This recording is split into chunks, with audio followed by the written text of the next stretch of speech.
Good afternoon, ladies and gentlemen, and welcome to Wildcat Basketball on the Wildcat Sports YouTube page and the NFHS Network.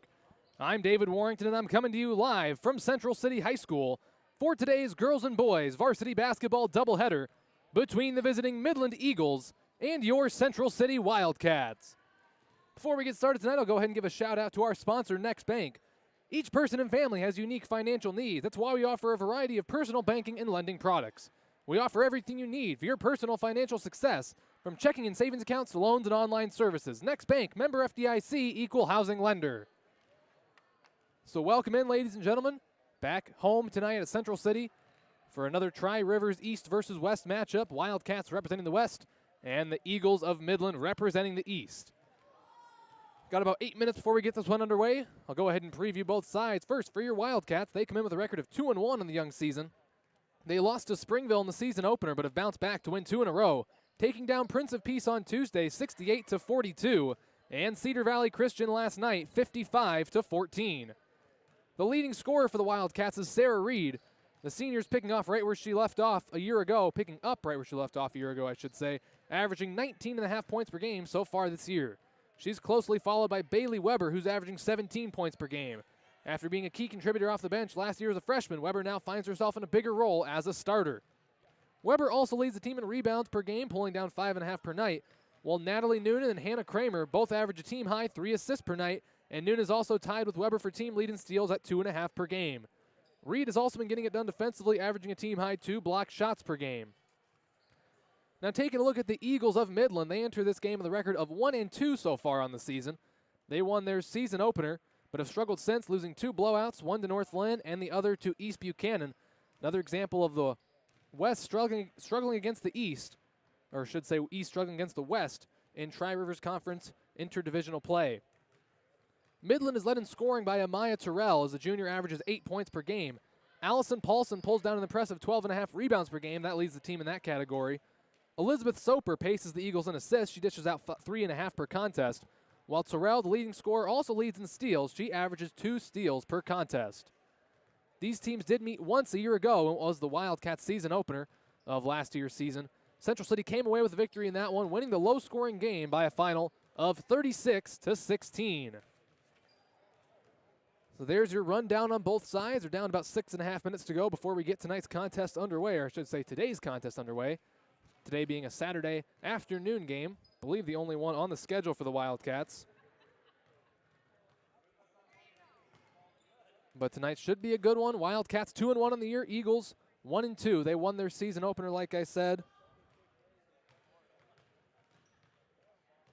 And then have lost 2 in a row after that. Their season opener was against Lisbon. They won that contest 50-38. And their other 2 matchups this year have been against Northland. They lost that one 73-21. And then they lost to East Buchanan 70-29. Taking a look at the Wildcats on the other hand. Like I said, they come into this game 1-2. They lost in a Tri-Rivers West matchup against the Springville Orioles. That's quite the team they have over in Springville this year. The Wildcats lost that one 71-27. They've bounced back to have their way with a couple of East rivals, 68-42 against Prince of Peace on Tuesday, and 55-14 against Cedar Valley Christian last night. The games against Springville and Prince of Peace were both here in Central City, while the game last night was in Cedar Rapids at the Isaac Newton Christian Academy. That's where Cedar Valley Christian's calling home this season, and that's where the Wildcats were on the road last night. After this, the Wildcats will stay home on December 7th. They will host Kalamazoo-Wheatland on Tuesday. And then on Friday, the 10th, they will travel, make the nice long trip over to either Preston or Miles, whichever building they're using for basketball this year at Easton Valley, and they will take on the Riverhawks of Easton Valley. December 14th, the Wildcats travel to Alburnett to take on the Pirates. And the 17th, they host the Starmont Stars here in Central City. And then last game before the break will be December 21st. They will travel to Delhi to take on a Maquoketa Valley team that was the 2A state runner-ups last year, but have kind of been struggling a little bit so far this year. I know they lost one to El Cater. So definitely a different team as they lost a bunch of players to graduation. So plenty of winnable games in here for the Wildcats. As, like I said, lost the opener, but they've been looking pretty good since then. And see if they can keep that momentum moving.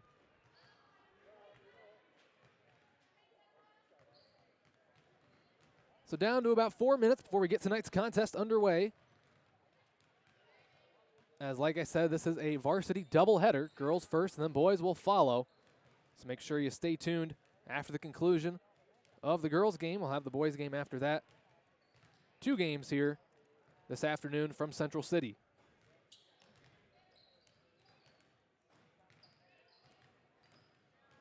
Currently 2 teams both out on the floor getting some shots up before we get things underway. The Eagles are to my left in their black shorts with yellow trim, as well as their black shooting shorts with yellow and white. Wildcats over to my right in their black shorts with black or white shorts with black trim, as well as their black shooting shirts with red and white trim.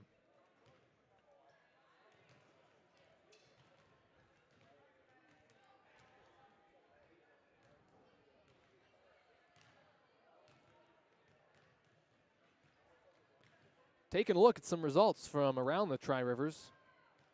As we continue on with our East versus West contest, I'll take a look at some results from last night here in just a moment. As we're down to about 2:45 before we get today's doubleheader underway. A little unusual having an afternoon game here, but have to get used to that. As this should be a good one.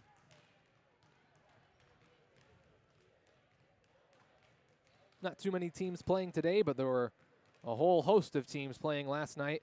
We're going to see what things looked like from the Tri-Rivers. Looks like it was a mix of East versus West. Or no, it looks like it was all East versus West. As last night, Easton Valley took down Starmont in a rare victory for the East side. Kalamazoo also took down Edgewood Colesburg. While, like I said, Central City had their way with Cedar Valley Christian 55-14. No score posted from Lisbon Springville. Northland took down Marquette Catholic 69-28. East Buchanan took down these Midland Eagles we're playing here today 70-29. And Prince of Peace took down the Maquoketa Valley Wildcats. Final in that one was 41-33. Like I said, the Wildcats were state runner-ups in Class 2A a year ago. Lost plenty of players to graduation. Not quite the same team they were last season. Looks like, based on scores that are posted to Varsity Bound, it was a 3-3 split between the East and the West. Easton Valley, Kalamazoo, and Prince of Peace picking up victories for the East side, while Central City, Northland, and East Buchanan picked up victories for the West.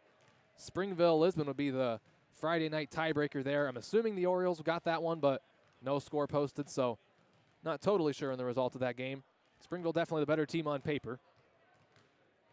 Wildcats now making their way over to the bench as we're about 60 seconds away from meeting today's starting lineups between the Eagles and the Wildcats. The Eagles also make their way over to the bench. We should be getting things underway here shortly. See who the Wildcats go with for a starting lineup. Last night they went with the group of Natalie Noonan, Hannah Kramer, Coletta Wade, Bailey Weber, and Sarah Reed.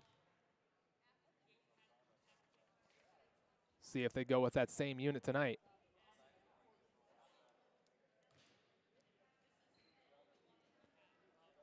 "20 seconds rolling down on the clock. Officials have their spot in front of the scorers table. And we're just about set for some basketball here from Central City. Tri-Rivers interdivisional play continues as we're set to meet tonight's starting lineups.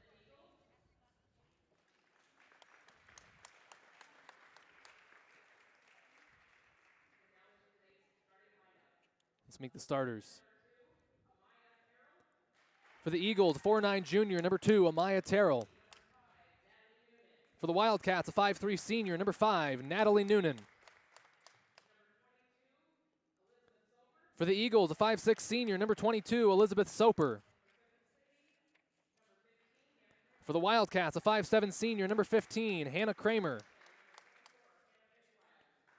For the Eagles, a 5'7" junior, number 24, Hannah Fishwild. For the Wildcats, a 5'9" sophomore, number 21, Coletta Wade.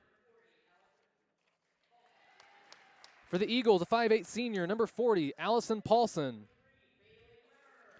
For the Wildcats, a 5'5" sophomore, number 23, Bailey Weber.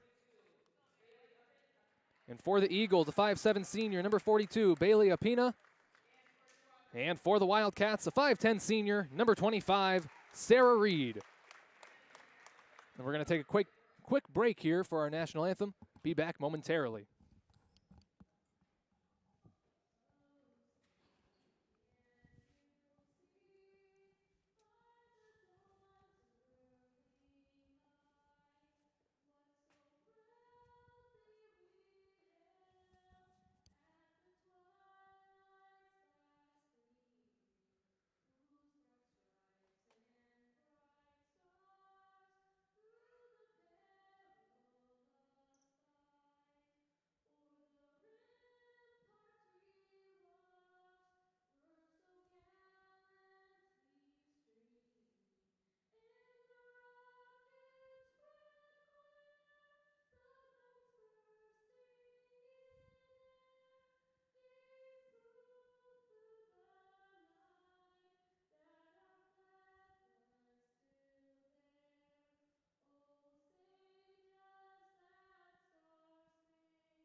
Nice rendition of the national anthem by Central City's own Briley Brooks.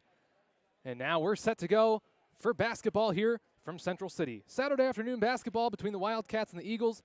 Again, starting lineups, Noonan, Kramer, Wade, Weber, and Reed for the Wildcats. Eagles going to go with Terrell, Soper, Fishwild, Paulson, and Apina. 8 minutes are set on the clock. Both teams having some last-minute words with their coaches and now break the huddle and come onto the floor. Eagles wearing their traveling blacks with yellow and white trim. Wildcats in their home whites with black and red trim. Eagles will work right to left. Wildcats will work left to right. Weber will jump for the Wildcats, while it'll be Soper jumping for the Eagles. Referee throws the ball in the air. Wildcats control the tip. We're underway. Sarah Reed has it, gives it over to Noonan. And we're underway here from Central City. Noonan has the top of the key, guarded by Terrell. Over to Reed, right wing. Gets it down low to Weber. She loses it out of bounds. It's going to be last touched by one of the Eagles, so the Wildcats will keep it.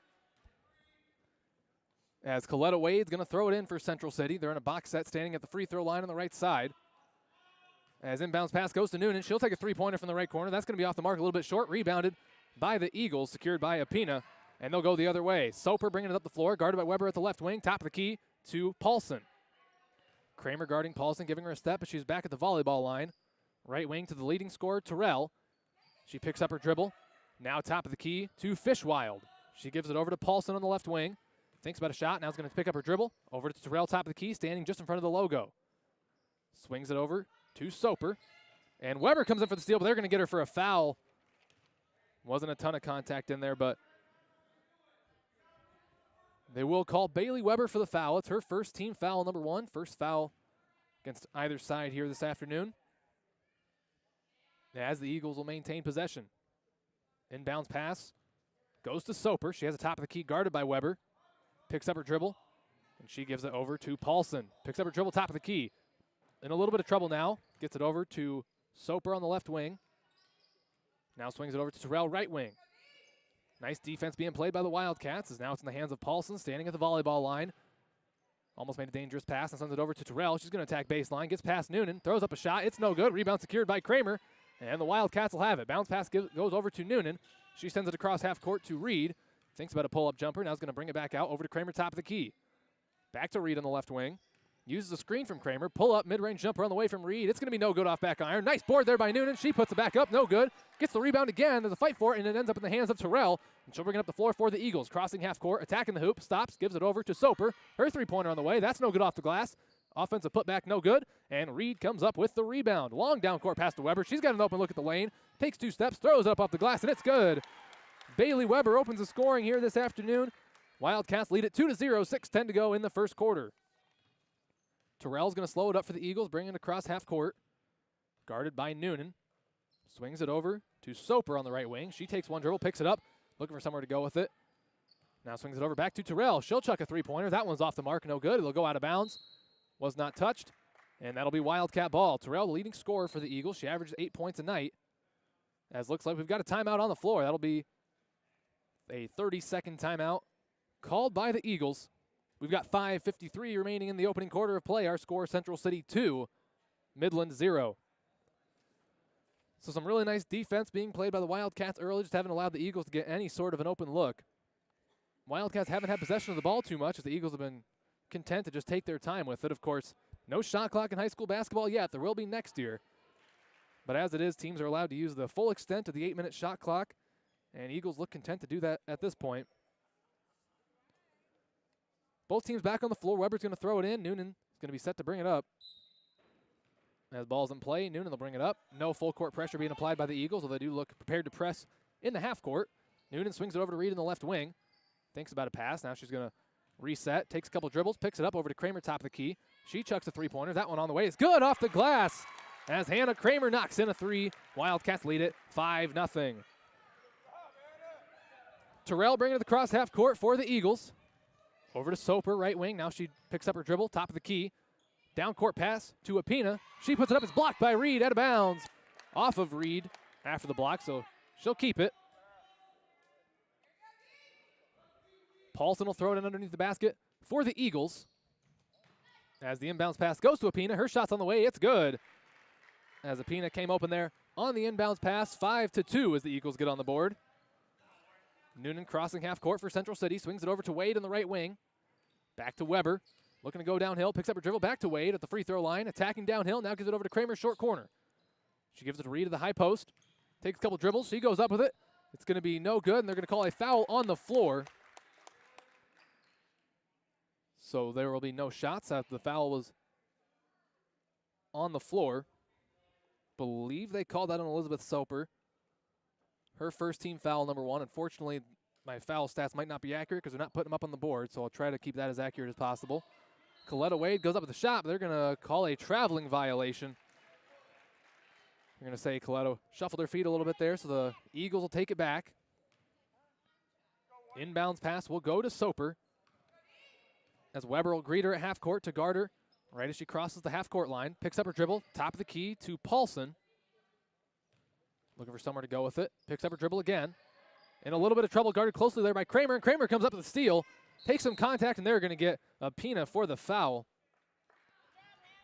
That'll be her first team foul, number 2. As Sarah Reed's going to throw it in for the Wildcats. It looks like the Eagles will now apply a little bit of pressure. Reed standing right in front of her bench to throw it in. Gets it into Noonan. Guarded by Terrell. Now gives it back to Reed, crossing half court. She has it left wing, using a screen from Weber. Pushed to the ground, and that'll be Apina's second foul in about 15 seconds of game time. Team foul number 3 against the Eagles. As looks like it'll be Anna Bartles making her first appearance in the game for the Eagles. Also believe we have Gracie Franzen entering the contest as well. Reed spots up for a 3, but she's going to attack the rim instead. Picks up her dribble at the free throw line. Now gives it over to Kramer. She tosses it to Wade, right wing. Down low to Noonan. Pass is tipped out of bounds. Who touched it last? It was the Wildcats. And so we'll go the other way. Although now we're having a conversation, so we'll see if that decision sticks. As one referee overturns his counterpart. And it'll be Wildcat ball as Lucy Smith and Briley Brooks both enter the game for the first time tonight. It'll be Coletta Wade and Hannah Kramer going to the bench for Central City, as Smith will throw it in. Guarded there by Bartles. Her inbounds pass goes to Reed, top of the key. Now right back to Smith. Smith puts it up with her left hand. It's good, but they're going to get her for a travel before the shot. As it was a nice play, Smith inbounded the ball to Reed, top of the key. Then Reed just sends it right back to Smith as they forgot about the inbounder. But Smith just shuffled her feet a little bit there before the good layup. 5-2 remains our score. 4:10 to go in the first quarter. As Terrell has it guarded by Noonan, top of the key. Swings it over to Bartles in the corner. Now back to Soper, left wing. Looking down low, trying to get it there. She does get into Paulson. Working down there on Reed. Over to Terrell. Three-pointer on the way from Terrell. That one's no good. Rebounded by Weber, and she's going to run it in the full court. Crossing half court. Now she's going to pull it out and slow it down, as she had a defender right on her tail. Over to Reed in the right corner. She'll take the 3 after spotting up. It's no good. Rebound is going to be pulled down by Bartles, and the Eagles will bring it the other way. Terrell running the 1 for Midland. She crosses half court. Now splits a couple defenders. She's going to throw up a floater off the glass. That is no good. Took an unlucky bounce, and Reed pulls down the board. Sarah Reed crossing half court. Low scoring first quarter here. 5-2 in favor of the Wildcats so far. Noonan has the top of the key, guarded by Terrell. Uses a screen from Brooks, picks up her dribble. Gives it back to Brooks. She'll take a long two-pointer. That one on the way is going to be no good. Rebound fought for off the hand of Noonan. And the Eagles will take it back. 3:20 remaining in our opening quarter of play. Wildcats have just managed 5 points, but that's enough for a 3-point lead, as they've only allowed 2. Soper running the one now for the Eagles, crossing half court, picks it up, gets it over to Paulson, right wing, guarded by Reed. Picks up her dribble again, looking for somewhere to go with it, swings it over to Bartles. She'll attack down low. Now gives it over to Paulson. She's got an open look at the rim, and it's good. Allison Paulson puts the ball through the hoop. 5-4 our score. Wildcats lead cut to 1. Natalie Noonan picks up her dribble, crossing half court, swings it over to Weber. She'll take a three after taking one dribble. Three-pointer on the way from Weber's no good off back iron. Rebounded by Soper of the Eagles. Wildcats have had some shooting struggles here, but Smith comes up with the steal there. As she'll run the other way, gets over to Noonan, crossing half court. Stops at the three-point line. Thinks about it. Now she'll kind of slow things down and pull it back out. Over to Reed, left wing. Takes one dribble. She's going to pull it for a long two. Shot on the way is good. Sarah Reed knocks in her first bucket of the night. Wildcats lead 7-4. 2:20 to go in the first. Terrell has the top of the key. Now she gives it over to Soper, dribbling to her left, picks up her dribble. Thought about a three. Now she's going to swing it over to Paulson, top of the key. Three-pointer on the way. That one is no good from Franzen. Rebound being fought for, ends up in the hands of Bartles. She gives it back to Terrell, and the Eagles will reset. Soper has the top of the key, guarded by Weber. Picks up her dribble. Now she's going to swing it to Terrell on the left wing. Guarded by Noonan. She'll look to attack. Loses it for a second. Noonan tries to get in there, but Terrell ends up with it. Terrell's only 4'9", but a pretty good basketball player. Three-pointer there on the way from Bartles. Well off the mark. And that'll be Wildcat ball. Belle Whitson entering tonight's game for the first time for Central City. As we've also got, looks like that is Olivia Smith coming into the game for Midland. Weber came out for the Wildcats as Whitson will throw it in. Gets it into Noonan. Guarded by Smith. Noonan picks up her dribble, gets it to Brooks, who crosses half court with it. A minute and a half to go in the opening quarter. Brooks swings it to Whitson on the left wing. She thinks about a three, now gets it to Reed in the short corner. Takes one dribble, she chucks up a shot. That one's going to be no good, rolls off the rim and out. As they are going to get a foul, I believe that one's going to be called on Belle Whitson. As that'll be her first, team foul number 2. And Paulson is going to throw it in to allow Smith to take it up the floor for the Eagles. 7-4 remains our score here in Central City. As Paulson has a right wing, looking to get downhill, now picks up her dribble. Swings the top of the key to Bartles. Bartles over to Smith. Now short corner shot is blocked by Brooks. Rebound pulled down by Bartles. She'll go up with it, and that one was blocked by Smith, but they're going to call Lucy Smith for the foul, as that is going to be her first team foul number 3. Both teams have fouled 3 times in this opening quarter. And Anna Bartles, a 5'8" sophomore, will go to the free throw line for Midland.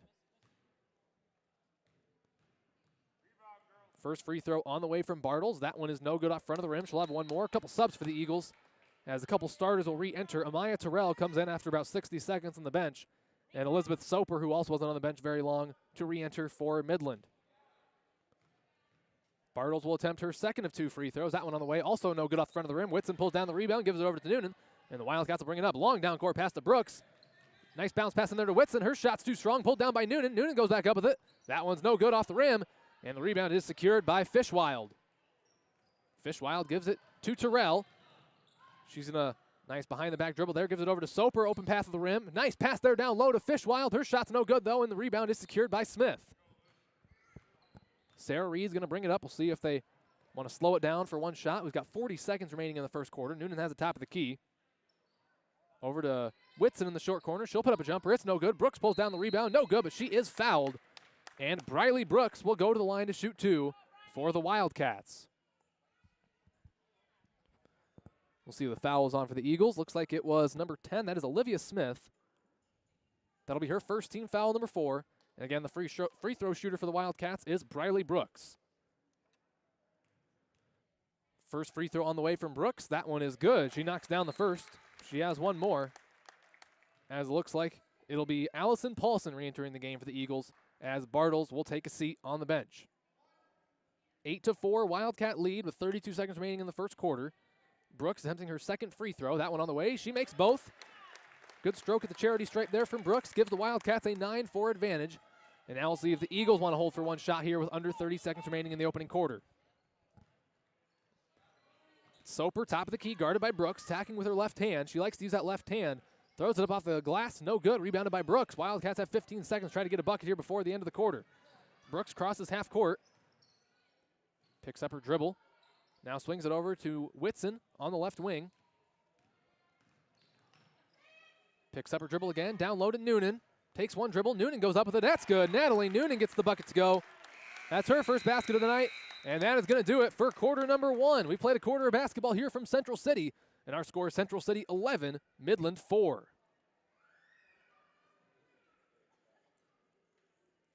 So defense was the story of that first quarter as the Wildcats only gave up 4 points. Wasn't a super high scoring quarter for the Wildcats, but they did get a couple buckets there at the end to finish with 11. And they have the 7-point advantage here through a quarter of basketball. While I've got a chance, I'll go ahead and give a shout out to our sponsor, Next Bank. Next Bank combines the values of a locally owned, independent, Eastern Iowa community bank with expanded services and the latest technology to meet our customers' fast-moving lifestyle. Bank on your success with Next Bank, member FDIC, equal housing lender. So leading scorer for the Wildcats in that opening quarter was Hannah Kramer. She hit a three-pointer. And then 4 other Wildcats had 2. Natalie Noonan, Briley Brooks, Bailey Weber, and Sarah Reed all finished with 2 points. Allison Paulson and Bailey Apina both had 2 of the Midland Eagles' 4. Wildcats back onto the floor to begin the second quarter of play. They've got Wade, Noonan, Kramer, Weber, and Reed, believe the same group at the start of the game, as the Eagles also join the Wildcats out there. Midland will have it first. Paulson's going to throw it in, as it looks like Smith will run the one for the Eagles, as second quarter of action is underway here from Central City. Smith has the top of the key, guarded by Weber. She gives it over to Soper. Wade playing defense there. Down low to Paulson, and it's going to be blocked by Sarah Reed, and she pulls down the rebound, and she kicks it ahead to Weber. Loses it for a second. She'll go up with the layup. That's going to be no good. Rebound secured by Soper, and the Eagles will run the other way. Soper has it left wing, guarded by Kramer. Now they leave her open. That pass is going to be stolen by Natalie Noonan. She's got a one-on-one fast break. Foot race to the basket, and that layup is good as Natalie Noonan puts that one through the hoop. She was the leading scorer last night with 14. She got 4 so far here in this one, as Wildcats force a timeout called by the Eagles. 7:28 remaining in the second quarter. 13-4 lead for the Central City Wildcats. That is a full 60-second timeout used by the Eagles.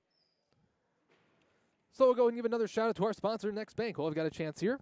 Next Bank is your bank for what's next. Your next car, next home, next business, next phase of life, or next adventure. 5 locations to serve you: Central City, Cedar Rapids, Marion, Coralville, and Waterloo. Next Bank is proud to sponsor Central City Sports. Member FDIC, equal housing lender.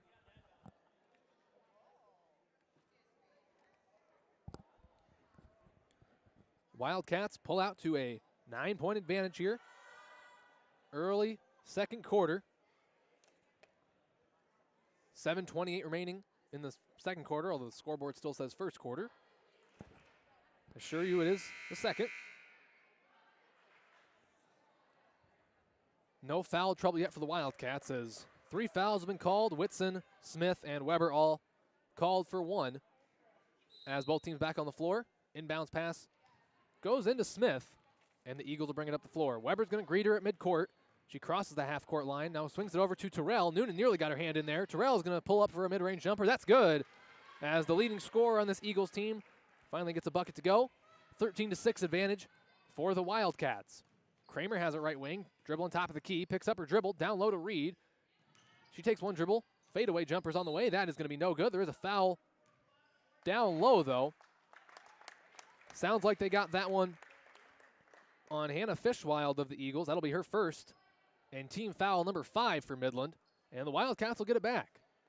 Foul was not in the shot. It was away from the ball.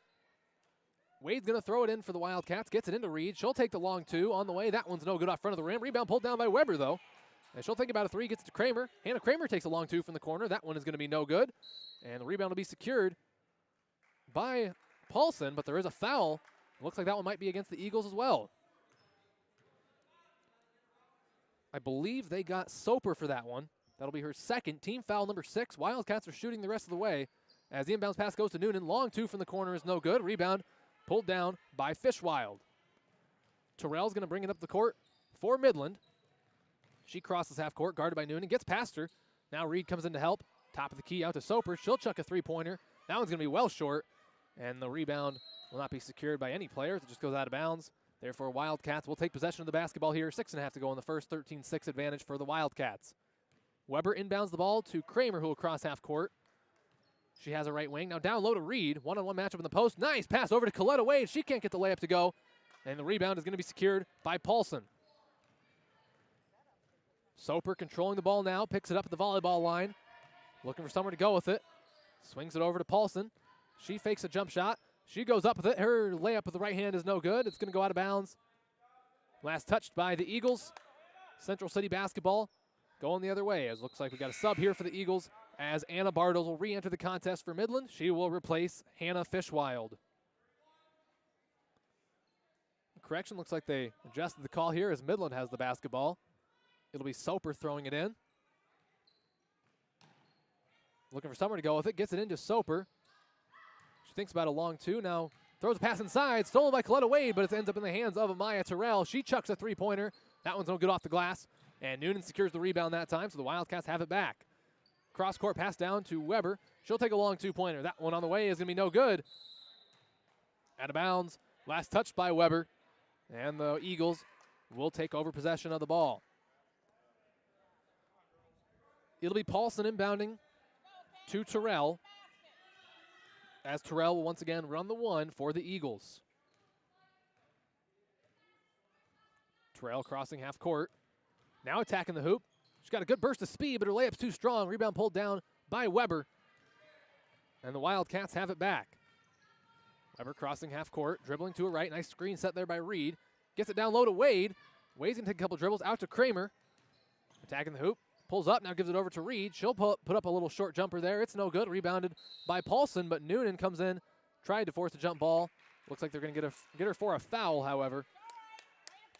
It's a good idea there by Noonan, but didn't work out how she wanted it to. That's going to be her first foul, team foul number 4, as the Eagles will have the ball. Inbounds pass goes to Terrell. We've got 5:24 to go in the first quarter. Wildcats lead still sits at 13-6. Terrell crossing midcourt. Noonan playing defense. Bounce pass goes over to Soper. Down low to Bartles. She makes a move. She puts it up, and it's good. As Anna Bartles gets her first bucket of the night. Eagles back within 5, 13-8, 5 minutes to play in the opening half. Noonan crossing half court. Uses a screen from Weber. And we've got a foul.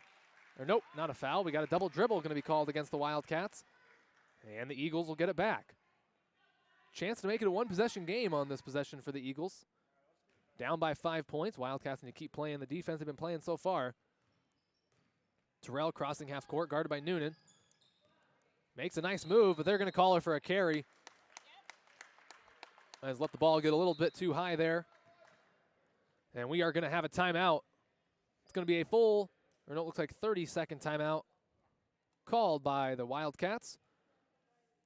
We got 4:52 remaining in the first quarter. Wildcats lead at 13-8. A couple subs will come in.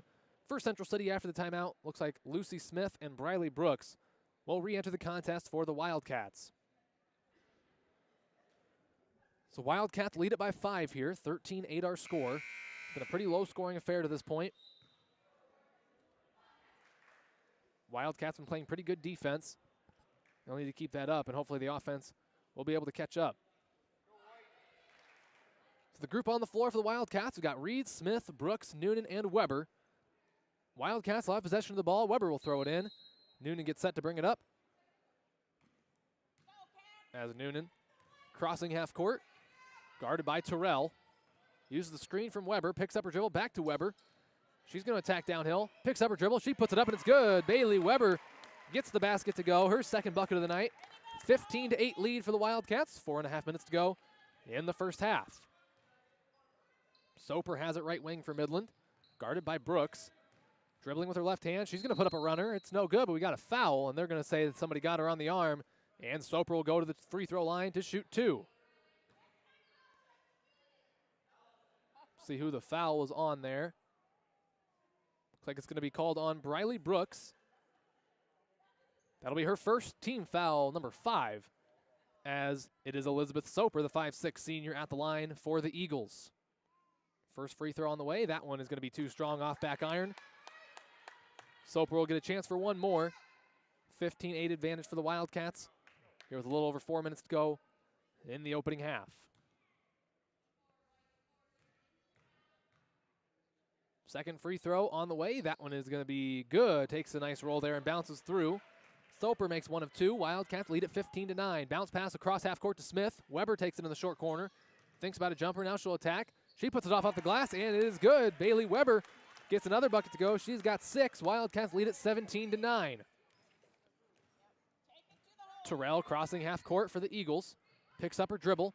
Now gives it over to Paulson in the right corner.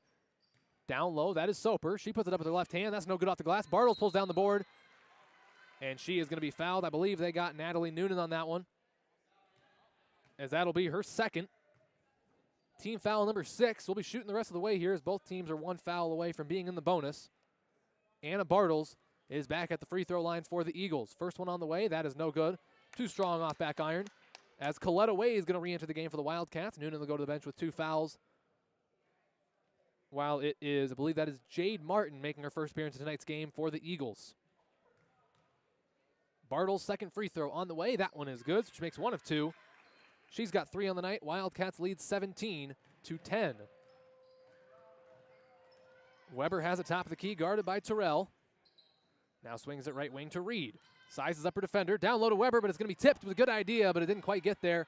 As Bartles secures the steal, gives it over to Terrell, and she will cross half court. Short corner, but she steps out of bounds there, as that was Gracie Franzen. Stepped on the out of bounds line there when she was trying to make a move to the hoop. Turnover by the Eagles. Wildcats will have it back. Inbounds pass goes to Reed. Some full court pressure being applied by the Eagles, just man to man, so Reed can handle it, and she does. Gets it over to Weber on the right wing. Moving over top of the key, now going to look to get down low. Swings it back out to Brooks right wing. Guarded by Franzen. We got a foul. Want to say they're going to get Bartles for that one. And that should be 1-1 for Brooks. Does that foul actually win against Gracie Franzen? That is going to be her first team foul, number 7. And it'll be Briley Brooks going to the free throw line to shoot a 1-1 for the Wildcats. She hit both of her free throws in her prior trip. That one on the way is good. She'll knock down the front end and get another chance there. And it's got a sub for the Eagles, as it'll be once again Elizabeth Soper re-entering the game after a quick break, as Brooks gets set to attempt her second free throw. Free throw on the way from Brooks. She knocks down both. She's 4 for 4 at the line tonight. And as the Wildcats extend their lead here, 19-10. Soper has it on the left wing, guarded by Weber. Picks up her dribble just past the three-point line. Top of the key. That is Martin. Now down low to Bartles. She takes one dribble, goes up with it. It's going to be no good. Rebound by Wade. Nice defense in there from the Wildcats. Reed crossing half court. Bounce pass short corner to Weber. She sizes it up. Now gives it over to Brooks. Down low to Reed. She takes one dribble. Nice post move there by Reed, but she can't get it to go. Off the glass and then off the rim. Soper crossing half court. Now gives it over to Terrell. She'll chuck up a three-pointer. That one's going to be no good off front of the rim. Rebound's pulled down by Bartles, though, so the Eagles will keep it. She gives it down low to Paulson. I believe they are going to get Sarah Reed for the reach-in foul there, and that should send Paulson to the line for a 1-and-1. It's going to be foul number 1 called against Reed. Team foul number 7. As Allison Paulson goes to the line for the Eagles. Sub for Midland as well. That is Olivia Smith re-entering the contest. Paulson set to attempt the front end of the 1-and-1. Shots on the way. It's going to be no good. But looks like, I believe that was Wade, jumped over the line early. So Paulson will get another shot here. She'll retry the front end of the 1-and-1. And she gets set to get her second chance at the front end. Paulson's shot on the way. That one is going to be no good, so she misses that one as well. Reed pulls down the rebound. She's double-teamed. But good job there by Reed of not panicking, just getting out of the situation. Now she crosses half court, guarded by Paulson. Weber top of the key, uses a nice screen from Reed. Weber trying to get downhill. In a little bit of trouble, gets it over to Reed. She'll take the mid-range jumper. No, nice pass down low to Brooks. She puts it up with the left hand, and it's good. Nice feed there by Sarah Reed. As Briley's got 6, Wildcats lead at 21-10, just over 2 minutes remaining in the opening half. And, oh, they're going to get Bailey Weber there for a foul. She tried to get in there and steal the ball away from one of the Eagles, but did get just enough contact there to force the whistle. That is her second team foul, number 8. And Soper will return to the free throw line for the Eagles for another 1-on-1. Shot on the way from Soper. That one's good, so she'll get one more. As got a sub here for both teams. Belle Whitson re-enters the game. Bailey Weber will go to the bench. We also have Hannah Fishwild coming in for the Eagles. She will replace Amaya Terrell.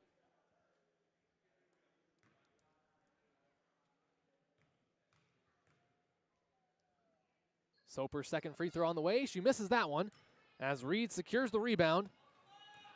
Crossing half court, guarded by Paulson. Sizing up her defender, uses a nice screen by Brooks. Pull-up jumper on the way from Reed is going to be no good off front of the rim. Rebound's going to be secured by Soper. And the Eagles have it. 10-point advantage for the Wildcats as Soper gets a pass over there to Fishwild. Shot blocked by Reed. Rebound secured by Smith. Nice board there by Lucy Smith, but she throws it away into the hands of Soper. And she will be traveling back to the free throw line, as I think they're going to get Briley Brooks on that foul. That would be Briley's second, as it is indeed on Brooks. It's her second and team foul number 9. They're going to call it on the floor, so Soper will go to the line for a 1-and-1. First shot on the way is no good. Rebound tipped, and now it's going to be secured by Soper. Gets her own board after missing the front end. Down low to Paulson. She gives it to Fishwild. Now open three-pointer on the way from Smith. That's no good. Rebound secured by Reed. Reed sends it across half court to Whitson, attacking the hoop. She's going to put it up. It's no good. Partially blocked. Rebounded by Fishwild. As she will give it over to Smith here with 1:20 to go in the opening half. Soper has it left wing, guarded by Brooks. Now she gives it over to Paulson, top of the key. Reed giving her a step, not too worried about a three-pointer. Now Bartles has it right wing, attacking the hoop, and they're going to get her for a travel as her pivot foot came off the ground. Wildcats will take it as Hannah Kramer is going to re-enter the game for Central City. She will replace Briley Brooks. Also, we have Amaya Terrell coming back into the ball game for Midland. It'll be Olivia Smith going to the bench for the Eagles. Just over a minute to go here in the first quarter. Inbounds pass goes to Kramer, and she gives it right back to Reed. Reed crosses half court. Nice pass there to Whitson, but nice defense there by Terrell to tip it. They're going to say it last touched Whitson. So Central City will get it back, or excuse me, Midland will get it back. Nice defense there by Terrell. Was able to use her quickness and lack of size, I guess, to kind of sneak in there and tip it away. And that ends up in a Wildcat turnover. Terrell crossing half court. She has the top of the key, guarded by Whitson. Dribbling to her right, now gives it over to Paulson at the volleyball line. Excuse me, that is Soper. Soper looking to get downhill. She gives it to Fishwild. Her shot on the way is going to be good as Hannah Fishwild gets her first basket of the night. 21-13 our score. Wildcats lead it by 8, 35 seconds to go in the half. Reed uses the screen, picks up her dribble, thinks about a jumper. Now she's going to get it down low to Whitson. She takes a couple dribbles. She'll give it back to Reed. Mid-range jumper on the way from Reed is no good. Rebounded by Whitson, though. She's going to take a couple dribbles, but she loses it. It's going to be out of bounds. Last touched by Whitson. And the Eagles will get it back with 22 seconds remaining in the first half. Inbounds pass is going to go to Terrell. She picks it up right at midcourt and then crosses. Guarded by Whitson. Now she gets it over to Paulson. Reed on the coverage there. She has the top of the key. Now gives it back to Terrell. We're down to 10 seconds and counting in the opening half. Now over to Soper, top of the key.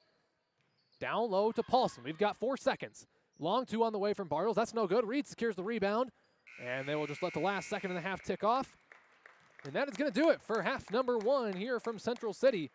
Through 2 quarters of basketball, our score, Central City 21, Midland 13.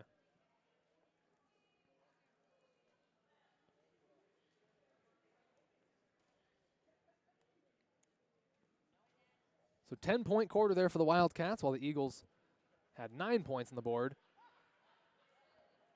Wildcats extend the 7-point first quarter lead to an 8-point halftime advantage.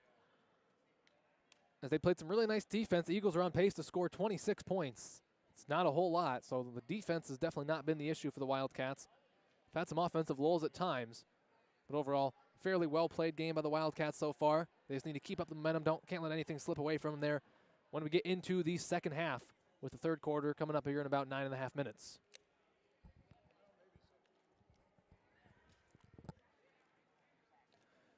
Well, we've got some time here. I'll go ahead and give a shout out to our sponsor, Next Bank. Next Bank is a financially strong community bank. Invested partnerships help their customers achieve what's next for their financial dreams. Next Bank has 5 locations to serve you: Central City, Cedar Rapids, Marion, Coralville, and Waterloo.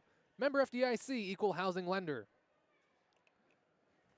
So taking a look at some first half numbers here, I'll start with the Eagles. They had 13 points in that first half, and it was pretty much even all the way around as Anna Bartles was the leading scorer with 3, followed by a host of players with 2. Amaya Terrell, Elizabeth Soper, Hannah Fishwild, Allison Paulson, and Bailey Apina all finished that first half with 2 points for the Eagles. No real foul trouble here for the Wildcats, or excuse me, for the Eagles, as Olivia Smith has 1, as does Gracie Franzen and Hannah Fishwild. Bailey Apina and Elizabeth Soper have 2. Now, taking a look at some first half numbers for Central City. The 2 leading scorers in that opening 2 quarters of play were Briley Brooks and Bailey Weber, both finished with 6 points, as Natalie Noonan had 4, Hannah Kramer had 3, and Sarah Reed rounds out the Wildcats scoring with 2. No Wildcat has more than 2 fouls, although there's a pretty talented trio that does have 2. Natalie Noonan, Briley Brooks, and Bailey Weber all have 2. As doing a half-court shooting contest here at halftime, and young lady here in Central City knocks down a long 3. They're letting the younger kids go up to the volleyball line. Nice shot there by that young lady. As also Lucy Smith and Sarah Reed were both whistled for 1 foul in that opening half. Nothing to really worry about at this point. Make sure they just keep it right at that 1 to 2 range. As 7.5 minutes remaining here in our first half break. Well, the Wildcats have advanced out to a 21 to 13 advantage.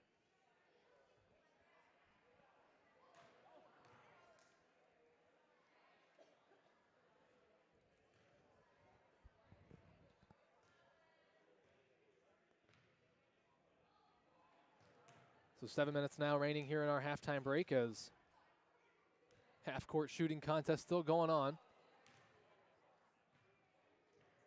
I touched on it in the open, but in case anybody missed it, I'll kind of take a look back at what the Wildcats have coming up after this game. They will be back in action on Tuesday as they host the Calamus Wheatland Warriors. That'll be a 5:30 tip here in Central City, and on Friday they will travel to either Preston or Miles, not sure which building they're using, to take on the Easton Valley Riverhawks. They'll be at Alburnett on the 14th. They'll be hosting Starmont on the 17th. They'll travel to Delhi on December 21st to take on the Maquoketa Valley Wildcats in what will be their last game before they take the winter break. After that, they'll come back and go to Elkader to take on the Warriors of Central Elkader High School on January 3rd. January 4th, they'll host Edgewood Colesburg. They'll travel to East Buchanan on the 7th. The 11th, they'll host North Lynn, and on the 14th, they will travel to Springville. They'll be at home against Duncanton Monday the 17th. Tuesday the 18th, they'll host Alburnett.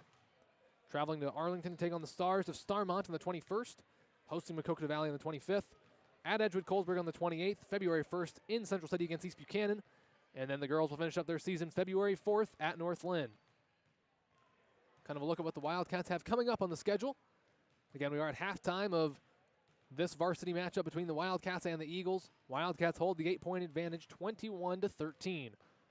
The Wildcats are the first team to come back onto the floor, as they're to my left getting some shots up, getting prepared for this second half. We've got about 5.5 minutes on the clock before the second half gets underway.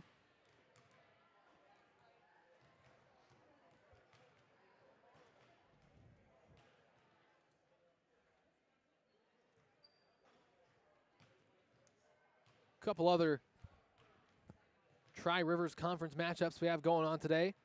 There's 2 others alongside this game. Looks like Springville is hosting the Central Elkader Warriors. That, of course, a non-conference matchup. Elkader not a member of the Tri-Rivers East or West. Orioles, of course, a member of the West alongside Central City and some others.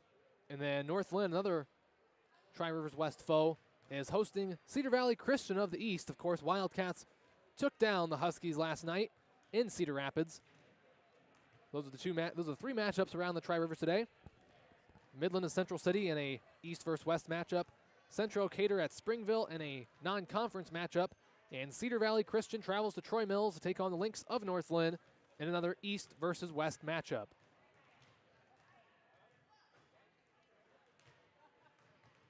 Both teams are back on the floor now. The Eagles over to my right getting some shots up as they get prepared here for this second half of play in about 4 minutes.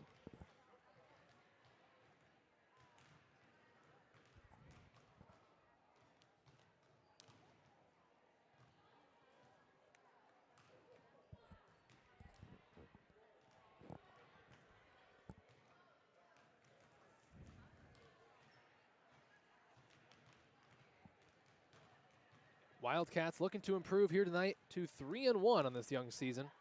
As I mentioned in the open, they lost their season opener to the Springville Orioles, 71-27. It's a very talented team they have over in Springville this year. Made the state tournament a year ago, and I'd argue they're probably better this year after losing essentially nothing from that team that made it all the way to Des Moines. And then they've bounced back for a couple of wins the last week. They defeated Prince of Peace on Tuesday, 68-42, and Cedar Valley Christian last night, 55-14. That matchup against Cedar Valley Christian, one that was never close, as the Wildcats really took it to the Huskies. I believe they only gave up 3 first-half points before winning 55-14 in the final score. Both teams seem to be shooting it pretty well here in the halftime shoot-around, so maybe we'll see a little bit more offense in the second half. Maybe not. No way to really tell. As the Wildcats, looks like they're running a layup drill as a team now, with 2.5 minutes to go before we get things underway here in the second half. As our officials come back onto the floor.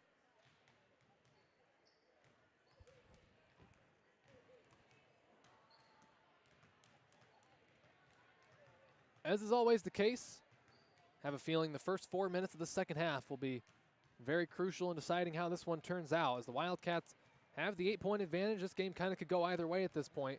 Wildcats could come out, dominate in the opening few minutes, and just kind of put this one to bed before we even reach the fourth quarter. Or if they kind of let their guard down, the Eagles could also very well get back into this one pretty quickly. So the Wildcats have to come out ready to go here in this second half.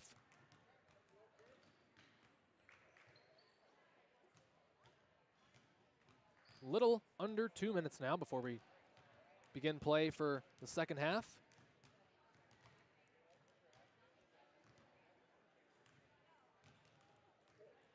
As both teams getting their last few shots, Wildcats now working on some left-handed layups.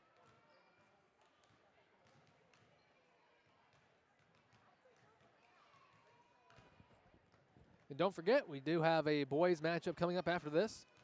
Varsity boys will take on the Midland Eagles about 15 to 20 minutes after the conclusion of the varsity girls game. So don't go anywhere after the conclusion of the girls game. The boys will follow up in our varsity doubleheader. About 60 seconds now before we resume play for the second half, as both teams getting up their final shots. We'll be heading over to their benches momentarily.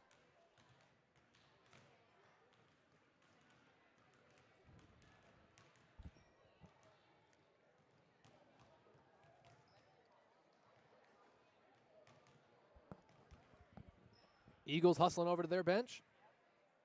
So the Wildcats getting up a couple last shots. They'll do the same. Hannah Kramer, the first one over to the Wildcat bench. As we'll get things underway here in about 30 seconds. Possession arrow looks like it's favoring the Wildcats. So it will be Central City ball to begin the second half of play.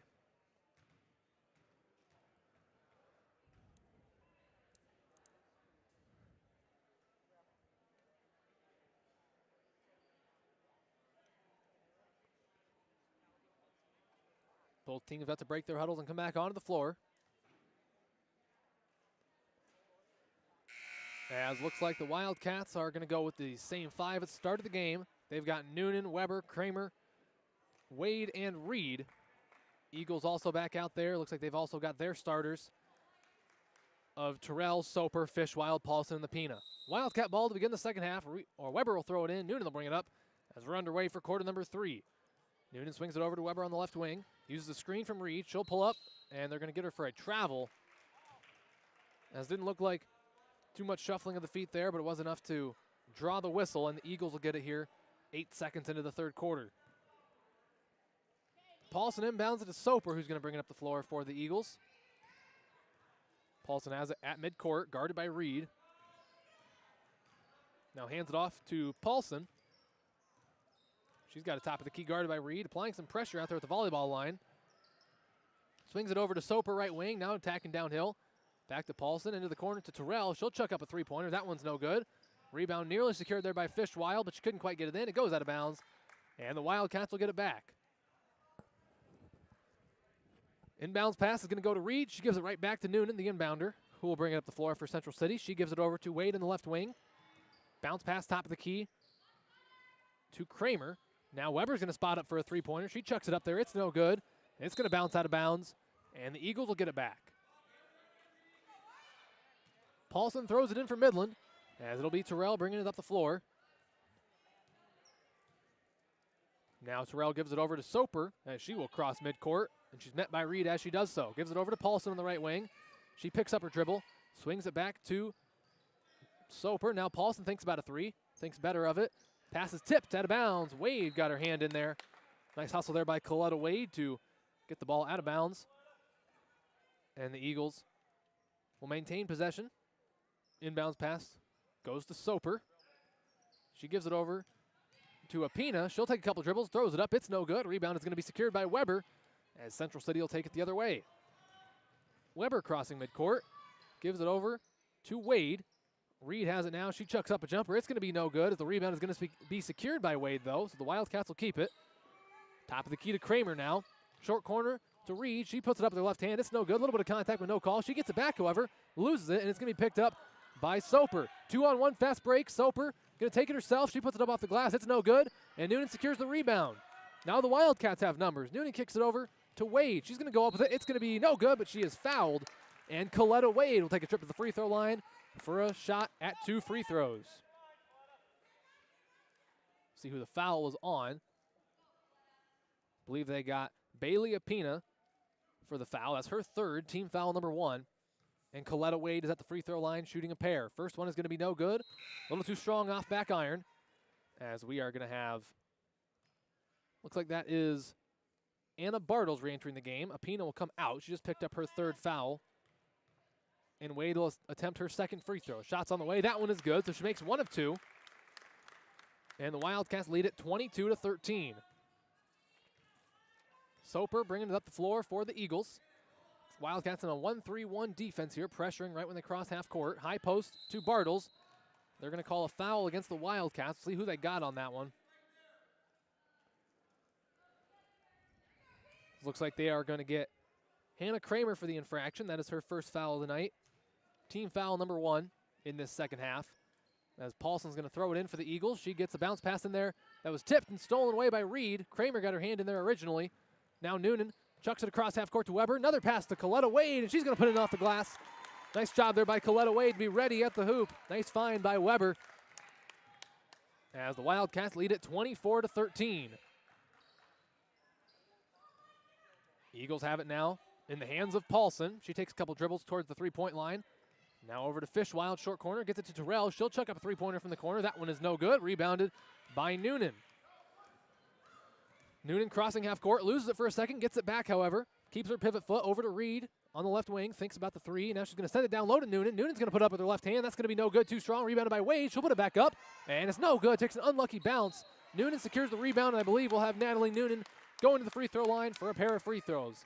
This Wildcat team works very hard on the offensive glass, and it pays off there once again as they get a trip to the free throw line. This one for Natalie Noonan. That foul went against Hannah Fishwild, junior for the Eagles. That is her second, team foul number 2. And it'll be Natalie Noonan at the free throw line after this timeout called by the Eagles. Looks like this is a full 60-second timeout. 5:32 to go in the third quarter. Wildcats lead it 24-13. During this timeout, I'll give a shout out to our sponsor, Next Bank. What are you saving for? Whether it's retirement, your child's education, a new car, or just a rainy day, Next Bank has the right savings account for whatever's next for you. Next Bank is committed to help you achieve what's next for your financial dreams. Bank on your success with Next Bank, member FDIC, equal housing lender. As always, huge thank you to Next Bank for their support of the Central City Wildcats, including this broadcast you're listening to right now. 11-point advantage for the Wildcats, 24-13 here with 5.5 minutes to go in this third quarter. Eagles have not scored yet in this third quarter, while the Wildcats have put up 3 points, all from Coletta Wade. They have a chance to make that 5 as Natalie Noonan will go to the free throw line to shoot a pair for the Wildcats here coming out of this timeout. No changes for the Wildcats out there on the floor. Same 5 at the start of the game and the second half out there. That being Noonan, Wade, Kramer, Reed, and Weber. Noonan at the stripe, taking her first of 2. First shot on the way from Noonan. That one's going to be no good. Too strong off back iron. As it'll be Briley Brooks coming into the game for the Wildcats, and Sarah Reed is going to go take a rest there on the bench. Noonan set to attempt her second free throw. That one on the way is no good. She misses both. Rebound pulled down by Bartles, and the Eagles will have it. Soper crossing half court, gets it to Terrell left wing. Now over to Paulson. She'll take the open look from 3. That one is going to be good as Allison Paulson knocks down the long-range jumper. She's got 5. It's 24-16. Wildcats lead. Noonan has it right in front of that midcourt logo, guarded by Terrell. Over to Brooks, right wing. Thinks about it. Now he's going to dribble to her left, picks up her dribble. Now she's dead. Bartles guarding her there. Bounce pass over to Weber. She'll attack downhill. Nice move there by Weber. Tripped up, and they're going to call, I believe that was Soper for the foul. I'll wait for the signal here from the official. I believe that was Soper's third, however, and it was. Third foul against Soper, also team foul number 3. And it'll be Wildcat ball after this timeout. Looks like this one is of the 30-second variety. Now we're down to 4:59 remaining in the third quarter. Wildcats lead it 24-16. So the Eagles starting to find themselves in a little bit of foul trouble as a pair of starters, Elizabeth Soper and Bailey Apina, both find themselves with 3 fouls here with a little under 5 minutes to go in the third quarter. Still no real foul trouble for the Wildcats as they've only committed 1 foul so far in the second half. Noonan, Brooks, and Weber all have 2. Nobody has more than that. A couple players also have 1. Both teams back on the floor here as Wade is going to throw it in for the Wildcats. The other 4 players in a box or in a stack formation at the free throw line on the right side. Wade gets it into Noonan. Oh, and she's going to be called for a foul, though, as Noonan was fouled there as she tried to go up with a layup. The layup was no good, but she took a little bit of contact, and she'll go to the free throw line. That foul went against Allison Paulson, the 5'8 senior. Was called for her first foul of the night, team foul number 4, as Noonan's first free throw is up and no good. Too strong off back iron. She has a chance for 1 more, though. Noonan led the Wildcats in scoring last night with 14 points. She's got 4 so far tonight. That's her second free throw on the way. That one is good, so she's got 5. And the Wildcats lead it 25-16. Ball's in the hands of Soper for the Eagles. She sends it over to Smith, checked into the ball game, or correction, that is Franzen, Gracie Franzen, the 5'6 junior, came into the game for the Midland Eagles. It'll be Paulson throwing it in for Midland after it went out of bounds. It's going to be a little bit of trouble there trying to get it in, and that's going to be a turnover as Allison Paulson did not get it in within the 5 seconds she is allowed. So another turnover there for the Eagles, and the Wildcats will take it. Good defense by the Wildcats, not giving Paulson anywhere to go with it, and forcing the turnover. Inbounds pass from Kramer goes to Noonan, and she will run the 1 for the Wildcat offense. Gives it over to Brooks in the left wing. Dribbling to her right, top of the key. Now over to Hannah Kramer, standing there at the 3-point line, but they're going to get Coletta Wade for offensive foul, that being a moving screen. That is Wade's first foul of the afternoon, team foul number 2 in the second half, as it goes back to the Eagles. Paulson throws into Soper, who's going to bring it up for Midland. Crossing half court where Weber's there to greet her. Picks up her dribble. Now gives it over to Terrell on the left wing, guarded by Wade. Down in the corner to Paulson. She's hit 1 3. She tries another. That one's going to be no good off back iron. Rebound tipped. Rebounded by Brooks. And the Wildcats have it back here with 4:20 to go in the third quarter. 25-16 lead for Central City. Brooks has it left wing. Picks up her dribble. Over to Noonan, top of the key. She's going to be tripped up and fouled. It'll be interesting to see who they assign the foul to. It could be one of 2 players. It's going to go against Gracie Franzen of the Eagles. That is her second. Team foul number 5. As that one was on the floor, so Weber will throw it in. Inbounds pass goes to Brooks in the left corner. Left wing to Noonan. Now top of the key to Kramer. Back to the corner to Weber. She's attacking the rim, and she's going to be fouled. Or no, they're going to call her for a travel. She took an arm bar there from Anna Bartles of the Eagles, but they're going to call her for a travel instead. That'll be a turnover, and the Wildcats will give possession back to the Eagles. As we're halfway through this third quarter, 4 minutes remaining. As Soper's double team there. Pass is off the mark, stolen away by Wade, who got a 3-on-2 fast break, but Terrell gets her quick hands in there, but it ends up in the hands of Weber. Over to Wade. Her shot's no good. Rebounds fought for, and I think we might have a jump ball here. That is the case. Possession arrow favors the Eagles. So Midland will take possession of the ball as we've got Lucy Smith checking into the game for the first time this half. She will replace Hannah Kramer, who's going to go take a seat on the bench. 3:48 to go in the third. 25-16 advantage for Central City. Inbounds pass goes to Soper. She will bring it up the floor for the Eagles. Soper crossing half court. Pass goes over to Terrell left wing. Terrell going down the court. Now over to Soper. Right wing to Paulson. Thinks about a three. Now back to Soper. She's dribbling to her left. Attacks the hoop. Left-hand layup on the way is good as Elizabeth Soper gets her second bucket of the night. 25-18 our score. Wildcats still hold the lead. Noonan crossing half court. Terrell gets in there. Tries to save it, but she couldn't quite finish the steal there as the Wildcats will keep it. Terrell is what you'd call a pest on defense. She's all over the place. Poking the ball loose every chance she gets. Did so again there, but the Wildcats keep possession. Weber has it on the left wing. Top of the key to Wade. Wade now gives it to Smith, right wing. Uses the screen from Wade. Now back to Brooks. Brooks sends up a jumper. Might have been partially tipped. They're going to say no, it was not tipped. Just off the mark there. And nope, we have the two officials said it was not tipped, but the third official overrules his counterpart and says it was in fact tipped. I was going to say that was a pretty off the mark shot there from Brooks if it wasn't tipped. As Smith will throw it in, gets it into Noonan.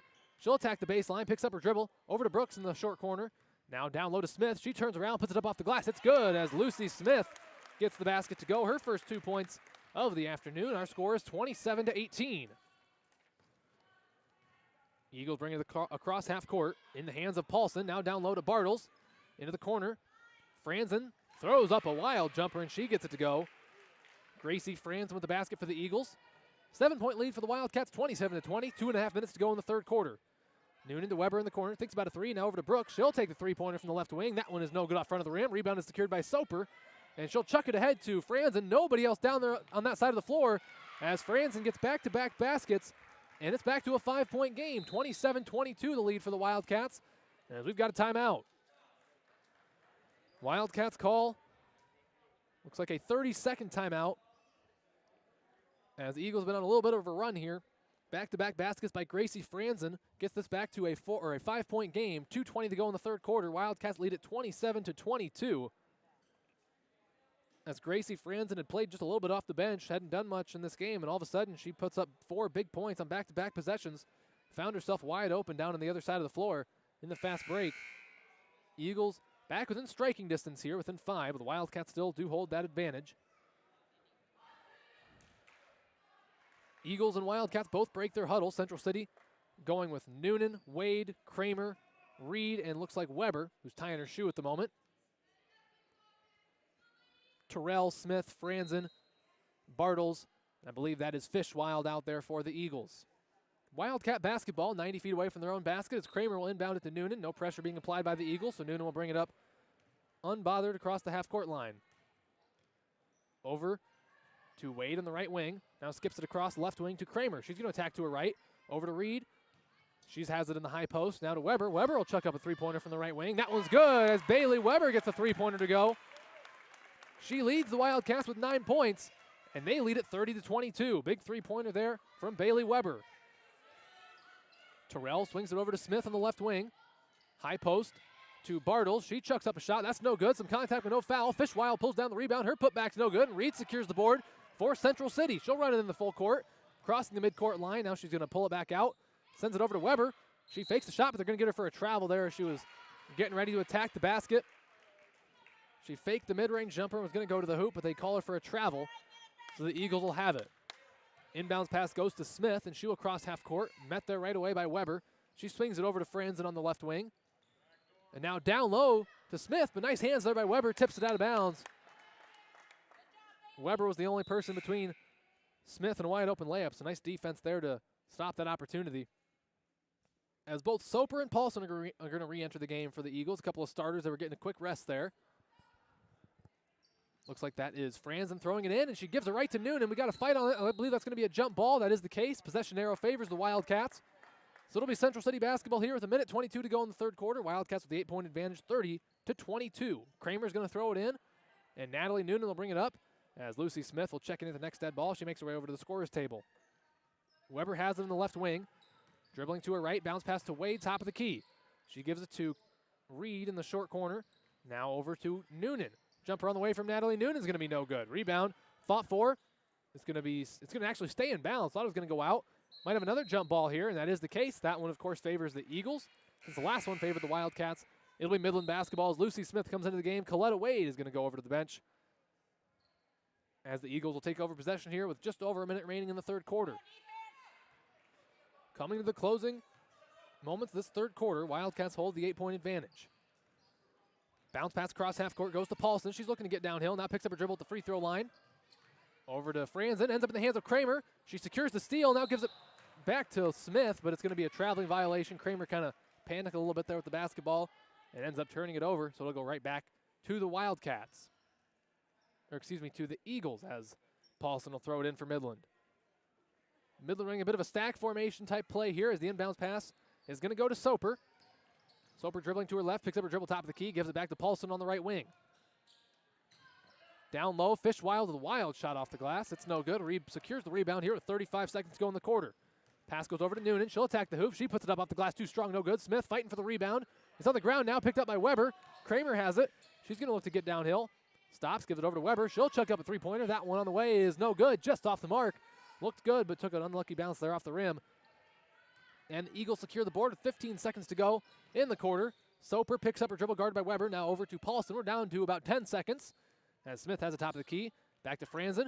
In and out of the hand. Stolen away by Lucy Smith. Noonan's got 5 seconds to attack in the half court. Crosses half court, and she's going to take a hard foul there. As that is going to go against Gracie Franzen of the Eagles. That is her third team foul, number 6. As the fans here in Central City want intentional. It was a hard hit. Noonan back up to her feet, though. She's tough. She'll be all right. As we got a sub here. Anna Bartle's going to re-enter the game as Franzen, who just committed that foul, will exit with 3. 2.5 seconds. Wildcats a foul away from the bonus. So they will have to run an inbounds play here instead of going to the free throw line. Reed's going to throw it in. They're in a box set. Inbounds pass goes to Weber. She'll chuck up a shot right away. Long two is no good. And that is going to do it for quarter number 3 here from Central City. Through 3 quarters of basketball, Wildcats hold the lead by 8. Our score, Central City 30, Midland 22.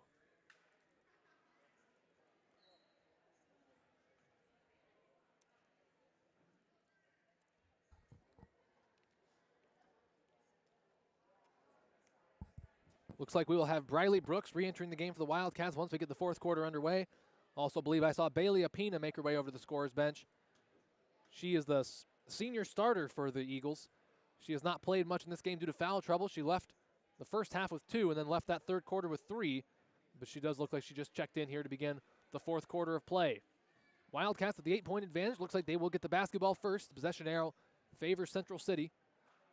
We'll see if they can extend that 8-point advantage here to begin the fourth quarter of play. Wildcats break their huddle and come onto the floor. They're going to go with Reed, Brooks, Kramer, Weber, and Smith. As the Eagles about to break their huddle. And they come onto the floor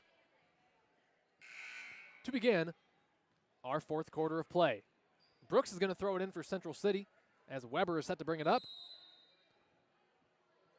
Weber takes the inbounds pass, and fourth quarter basketball underway from Central City. Wildcats lead it by 8. Brooks has the top of the key. Bounce pass over to Kramer on the right wing. Dribbling top of the key. Now picks up her dribble. Reed has it in the high post. Takes the dribble to her left, picks it up. It's going to be tipped and stolen away there by Soper as she'll run it in the full court. Attacking the rim.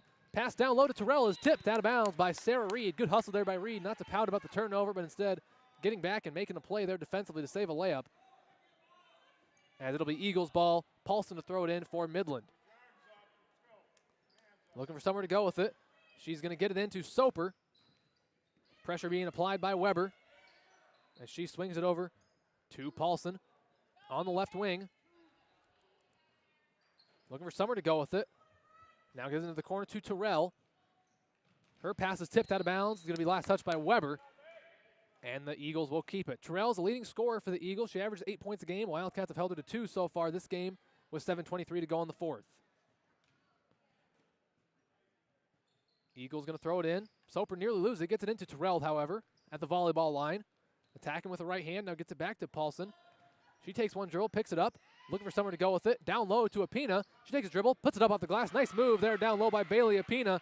She hasn't played too much tonight because of foul trouble, but she makes her presence known there. That's her second bucket of the night. Wildcats lead by 6. Brooks has it left wing, dribbling to her right. Swing pass over to Weber on the right wing. She sizes it up, takes the three-pointer. It's good. Clutch three-pointer there by Bailey Weber. Her second three-pointer of the night. She's got 12. Wildcats lead by 9. That's a really huge time for a three-pointer there by Weber as the Eagles have just gotten it back within 6. Now it's almost back to double digits after that Weber 3.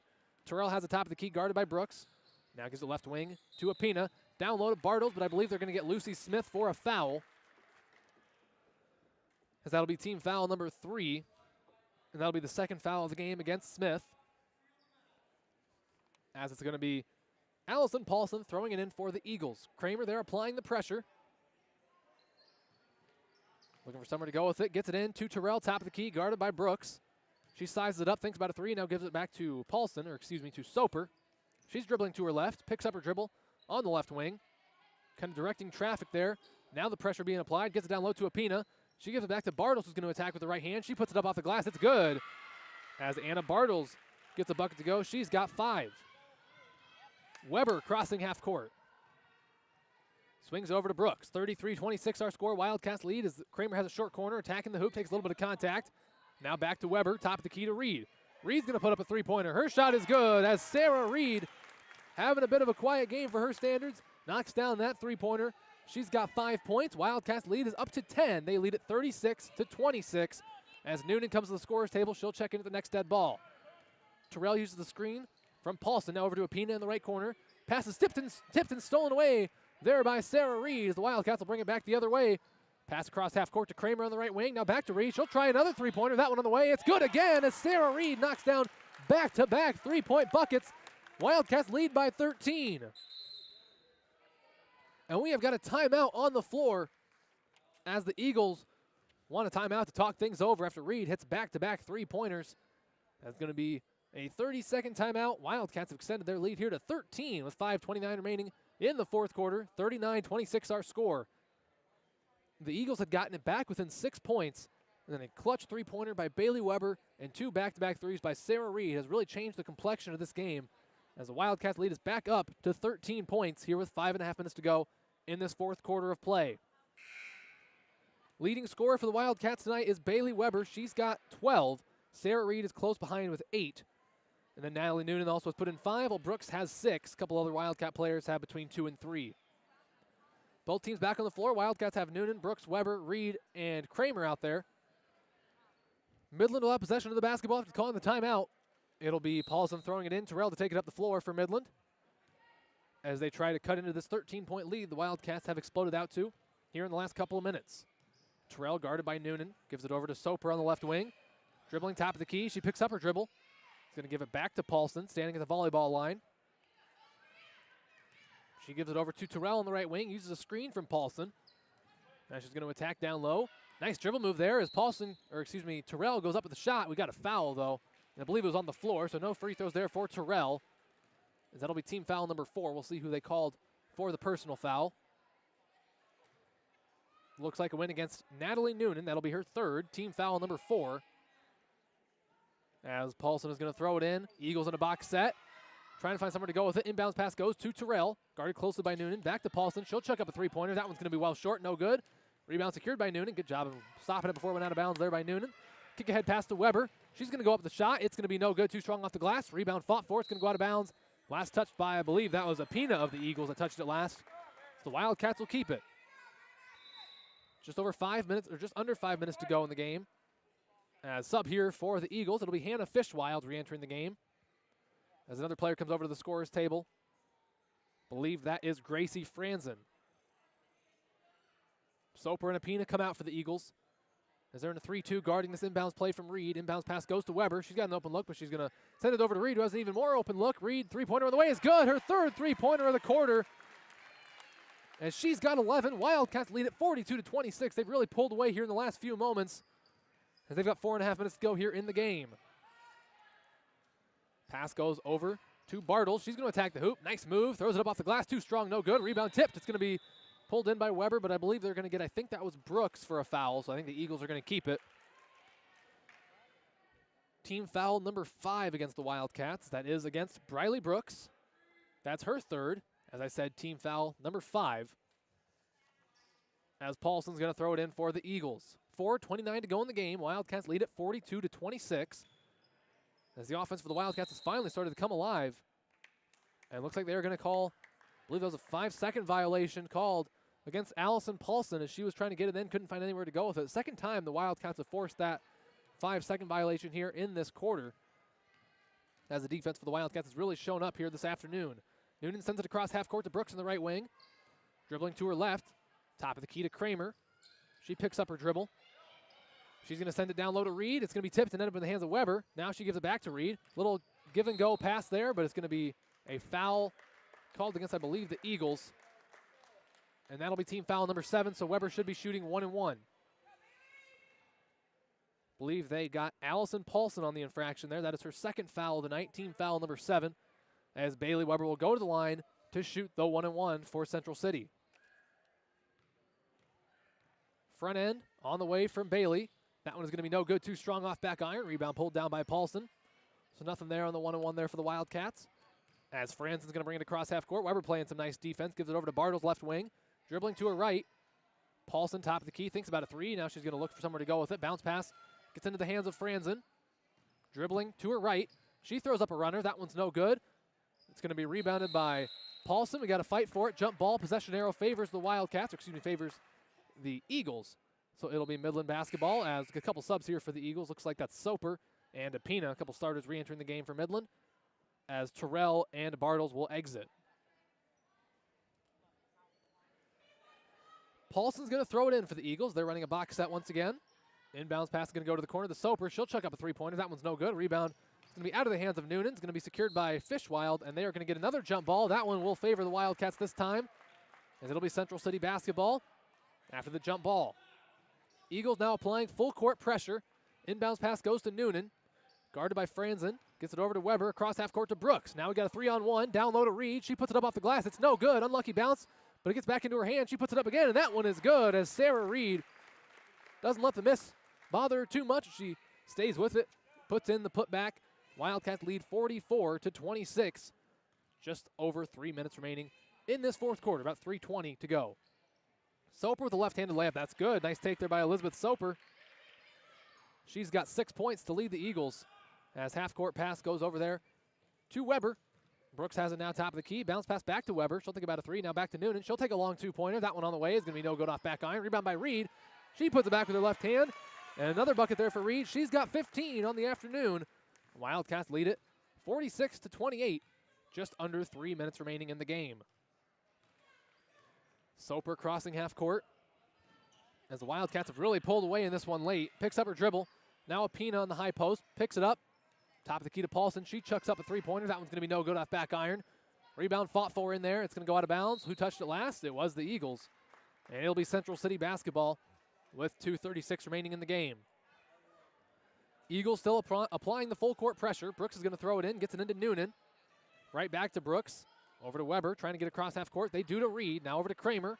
She's going to take a pull-up jumper. Mid-range shot on the way is no good. Rebounded by Paulson. And the Eagles will take it the other way. Paulson gives it to Soper, who's going to bring it up the floor for the Eagles. She picks up her dribble at the volleyball line, swings it over, back to Paulson.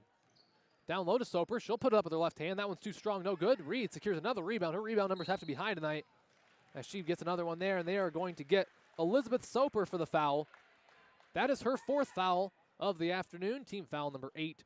So Sarah Reed will go to the line to shoot a 1-1 for Central City. A couple subs coming back into the game for the Wildcats as Lucy Smith and Coletta Wade will re-enter. Brooks and Kramer will go to the bench.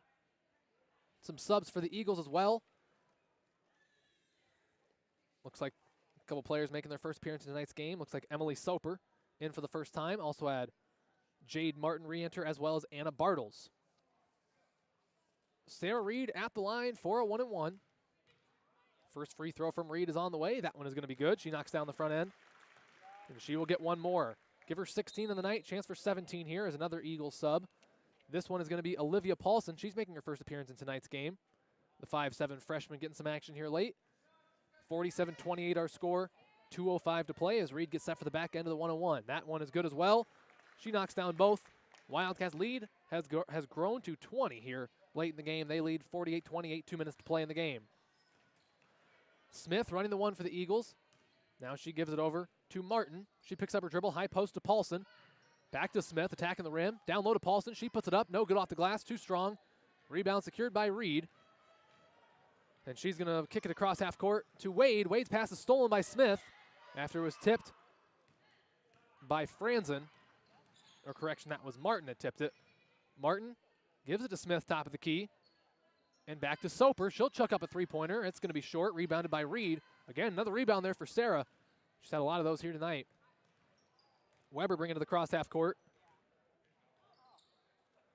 Reed has it in the corner, attacking the hoop. Stops, kicks it over to Coletta Wade. And she knocks down a mid-range jumper, but they are going to call a foul. And the Eagles will have it. We got a sub here as looks like Taylon Gravel will check into the game for the Eagles. Another player checking in for the first time. The 5'4" freshman getting into the game late here. A minute 13 to go. Smith will bring it up for the Eagles, crossing half court, guarded by Noonan. She gives it over to Soper. Soper gives it to Paulson, who has her pass tipped out of bounds by Reed. As the Eagles continue to sub here, looks like that player is Alyssa Eckhard, another freshman getting into the game for the Eagles. Martin's going to throw it in for Midland. Inbounds pass is going to go to Eckhart. She gives it over to Gravel. Or correction, that was Franzen. That pass goes over to Martin. Gravel's going to chuck up a three-pointer. That one's going to be no good off the glass. Rebound secured by Weber. We got a jump ball. That'll favor the Eagles. Or nope, we got a foul, correction.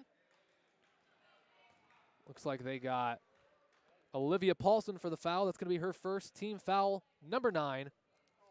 That'll allow Bailey Weber to go to the free throw line for the 1-1. Got 51 seconds to go here in the fourth quarter. It's a 20-point advantage for the Wildcats. As Weber attempts the front end, it's good. She'll get one more.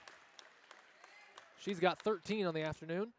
Chance to make it 14 here with the back end of the 1-1. Second free throw on the way from Weber. That one's good as well. She knocks down both.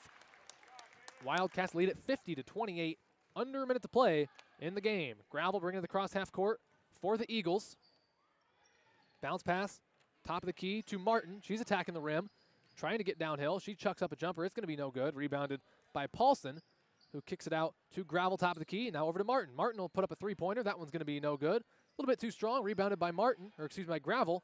She goes up with it, blocked by Wade from behind. Rebound secured by Weber. And she's going to send it over to Smith. Lucy Smith loses it out of bounds. No, it'll stay inbounds. Saved by the Eagles.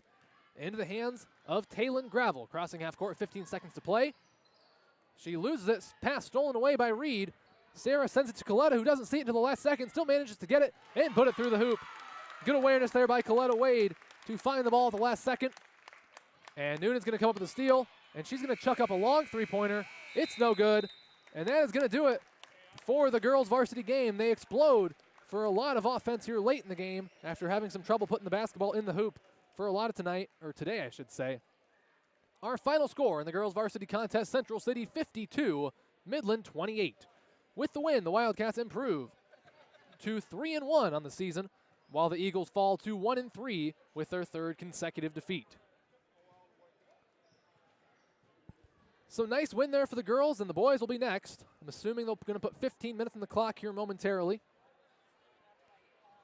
And then it'll be time for some varsity boys basketball here in Central City between the Eagles and the Wildcats.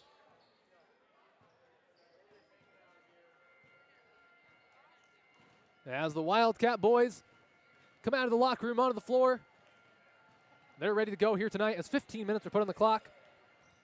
And we're going to be set for some boys basketball here in just a little bit.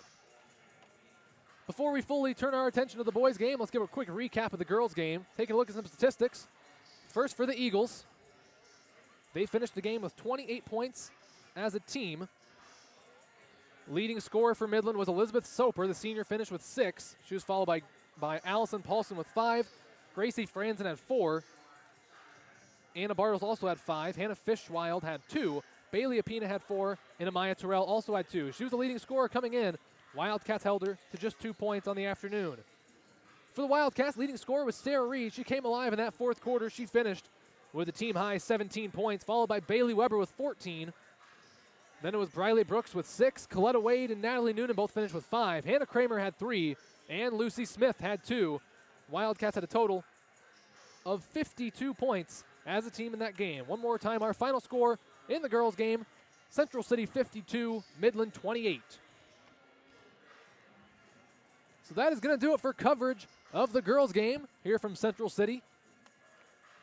Boys' game will be coming up next.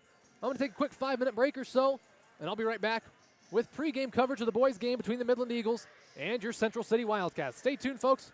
Be back in about 5 minutes for pregame coverage of boys varsity basketball here from Central City between the Eagles and the Wildcats.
All right, ladies and gentlemen, welcome back to Wildcat Basketball on the Wildcat Sports YouTube page and the NFHS Network. Once again, I'm David Warrington, and today we are at Central City High School for a home matchup between the Wildcats and the visiting Midland Eagles. The girls' game just finished up here about 5 minutes ago or so, maybe a little bit more than that at this point. Wildcats exploded for the nice flurry of scoring there in that fourth quarter to pull away to a 52-28 win over the Midland Eagles. Nice win for the girls. They moved to 3-1 in the year. And now we turn our attention towards the boys' game. First for the Wildcats, they come into this game with a record of 0-2 on the season. They fell just short in their season opener against Prince of Peace on Tuesday, losing by a final of 57-54, and also fell short last night, losing to Cedar Valley Christian 93-73. The opening game was an impressive one for the Wildcats' talented pair of sophomores, Makai Benton and Aiden Klosterman. Benton is a rebound shy of a double-double with 23 points and 9 rebounds, while Aiden Klosterman finished with 16 points and 6 rebounds. Both players were big for the Wildcats last season as freshmen, as Klosterman started every game, while Benton started every game before he went down with an injury early in the year, and then he came back and ended up starting at the end of the season as well. Matthew Klosterman also looked good in the season opener, finishing with 6 points, 4 rebounds, and 6 assists. And I do have some unofficial statistics that I took myself last night. So again, these are not officially online in the record books, but it's what I found. I had Matthew Klosterman finishing with 17 points to lead the team, while Makai Benton had 16 and Aiden Klosterman had 15 in a pretty well-rounded scoring output from the Wildcats. Of course, it did fall a little bit short last night against what is a very much improved Cedar Valley Christian team. Again, the final on that one, 93-73. Now, taking a look at our guests today, the Midland Eagles, they come into this game with a record of 1-1 on the year. They opened their season on Tuesday against Northland, falling to the highly talented Lynx 96-23. Of course, Northland, a perennial team in Des Moines. They're always there in the state basketball tournament. I'd assume this year probably going to be no different. They took down Midland 96-23. And then they did bounce back, did the Eagles, for a win over East Buchanan last night, 58-40. Nice win there by Midland, just a little under, I should say, 24 hours ago. Wildcats exit the locker room and come back onto the floor as we're down about a little over 6.5 minutes before we get things underway here for this varsity boys matchup. As looking at some leaders and statistics for the Eagles, they don't have any official statistics in yet from this year, so I can't really speak very much on that, but I can look at last year's statistics for these Eagles. So disregarding seniors, who obviously are now graduated, Zane Sauer was the leading scorer for the Eagles a season ago. He was second leading scorer overall and leader among non-seniors. He was a sophomore last year and averaged 10.2 points a game, and also was the second leader and leader among returners and rebounding, pulling down 4.9 boards per night. He was also the overall leader in assists with 2.8 a game, while Jamison Dodge, who was a senior last year and back for, or I should say a junior last year and back for his senior year this season, led the team in steals with 1.8 per game. These teams met once last year in what was the Wildcats season opener in 2020. That was a game the Eagles ran away with in Wyoming, coming out to a 71-37 victory. Wildcats look to flip the script and come away with their first win of the year today, I should say, against the Eagles. Down to about 5.5 minutes to go before we get the varsity boys contest underway. I've got the Eagles over to my left getting some shots up. They've got their gray shorts with black and gold trim, as well as their black hoodie shooting shirts with black and gold on there as well. To my right, Wildcats getting some shots up as well. They're wearing their white home uniforms with red trim and their black shooting shirts with the white and red trim. Both teams getting some shots up before we get things underway here for the varsity contest between the Eagles and the Wildcats. The Wildcats looked very good at stretches last night as they pulled out to an 8-0 lead to start the game, then gave up a 10-2 run. It was tied at 10-10. The Huskies kind of ran away with it from there. Wildcats have been scoring it fairly well in their first couple of games. Their defense was also pretty good against the Irish on Tuesday. Gave up a lot of points last night to, like I said, a very much improved and a pretty talented Cedar Valley Christian team. Not something you say all that often about the team over in Cedar Rapids, but they looked good last night. I think they're going to win quite a few games this season. So props to the Huskies, of course, for that performance. And also props to the Wildcats for doing a lot of good things last night. unfortunately couldn't come away with the victory. They'll look to change that here tonight, get their first win of the season. So this is another, like I mentioned in the girls' game, another of the Tri-Rivers West versus East matchups. Wildcats of the West and Eagles of the East. These two teams will meet just once this season. This is it, as West foes meet twice every year. So teams like Alburnett, Springville, and North Lynn, among the other teams in the West, will play the Wildcats twice this season. But teams like CVC last night in Midland tonight, as well as Prince of Peace on Tuesday, those teams will just play Central City once this year, and that will be it. And just pulling up some statistics here, the leading scorer for the Cedar Valley Christian Huskies through 3 games, Connor Sukol, he's the leading scorer in the entire state of Iowa, regardless of class at this point. So that's just one the Wildcats can't feel too terribly about, as of course you want to get the win, but that's quite the player they were up against last night. Now taking a look at some scores around the conference last night in the matchups of East versus West.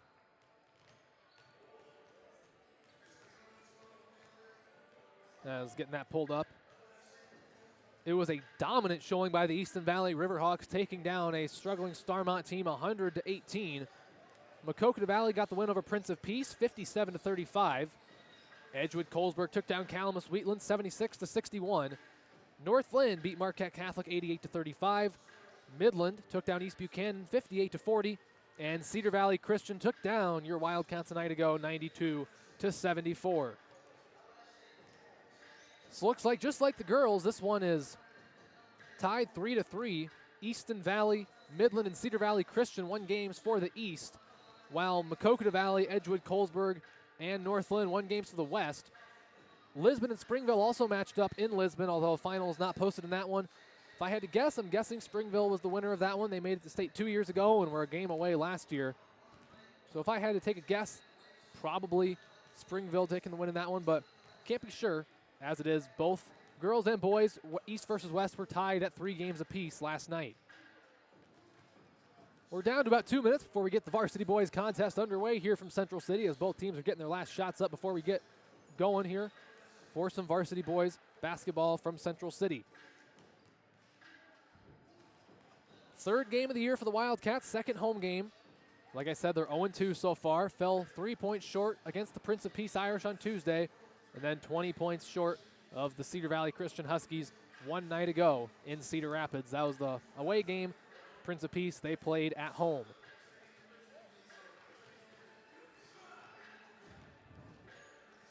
As I mentioned a little bit ago, this Midland team comes in 1-1 so far on the season, while picking up an 18-point victory against East Buck last night, but falling well short of North Lynn on Tuesday. The Midland Eagles making their way over to the bench. And the Wildcats will follow shortly, as we're down to 60 seconds on the clock before we get this one underway between the Wildcats and the Eagles. We'll see who starts the contest for Central City. Looks like it's probably going to be the same group as last night. Believe that was the Klostermans alongside Rickles, Benton, and Shellhorn. That does appear to be who's taken their shooting shirts off. We'll know for sure in a moment.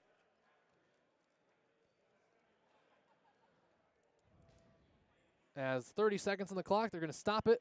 I believe they're going to put 8 minutes, and we're just going to go ahead and meet our starting lineups. I'll follow along with Mrs. Hackman, PA announcer here in Central City, as we meet our starters for the Eagles and the Wildcats.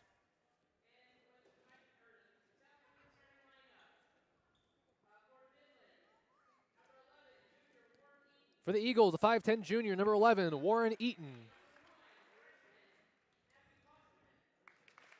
For the Wildcats, a 5'10 freshman, number 1, Matthew Klosterman. For the Eagles, a 5'8 sophomore, number 13, Cale Christ. For the Wildcats, a 5'9 sophomore, number 2, Aiden Klosterman. For the Eagles, a 5'9 senior, number 15, Jamison Dodge. And for the Wildcats, a 6'3 sophomore, number 23, Makai Benton. For the Eagles, a 6'1 senior, number 21, John Thompson. And for the Wildcats, a 6' junior, number 30, Braden Rickles. And for the Eagles, a 6-foot junior, number 23, Zane Sauer. And for the Wildcats, a 6'3 junior, number 34, Marcus Shellhorn. Assistant coach for the Wildcats is John McGovern. Central City's head coach is Tanner Carlson. There are your starting lineups as we're about set to go here from Central City. Again, one more time, your starters. We got Klosterman, Benton, Rickles, and Shellhorn for the Wildcats. It'll be Eaton, Christ, Dodge, Thompson, and Sauer for the Eagles. Eagles in their traveling grays with black and gold trim. Wildcats in their home whites with red and black trim. Eagles will work left to right, or excuse me, right to left. Wildcats will work left to right. It'll be Shellhorn jumping for the Wildcats, and Thompson will jump for the Eagles. We've got 8 minutes set on the clock as referee about to throw the ball in the air. We're ready to go. Ball's in the air. Wildcats control the tip, and we are underway. Klosterman brings it across half court. Down low to Benson, who wasn't ready for it. Early turnover there as the Wildcats give it away 5 seconds into the game. Zane Sauer is going to throw it in for the Eagles. He gets it into Christ. Full court press being applied by the Wildcats as he gets it back to Sauer over to Dodge.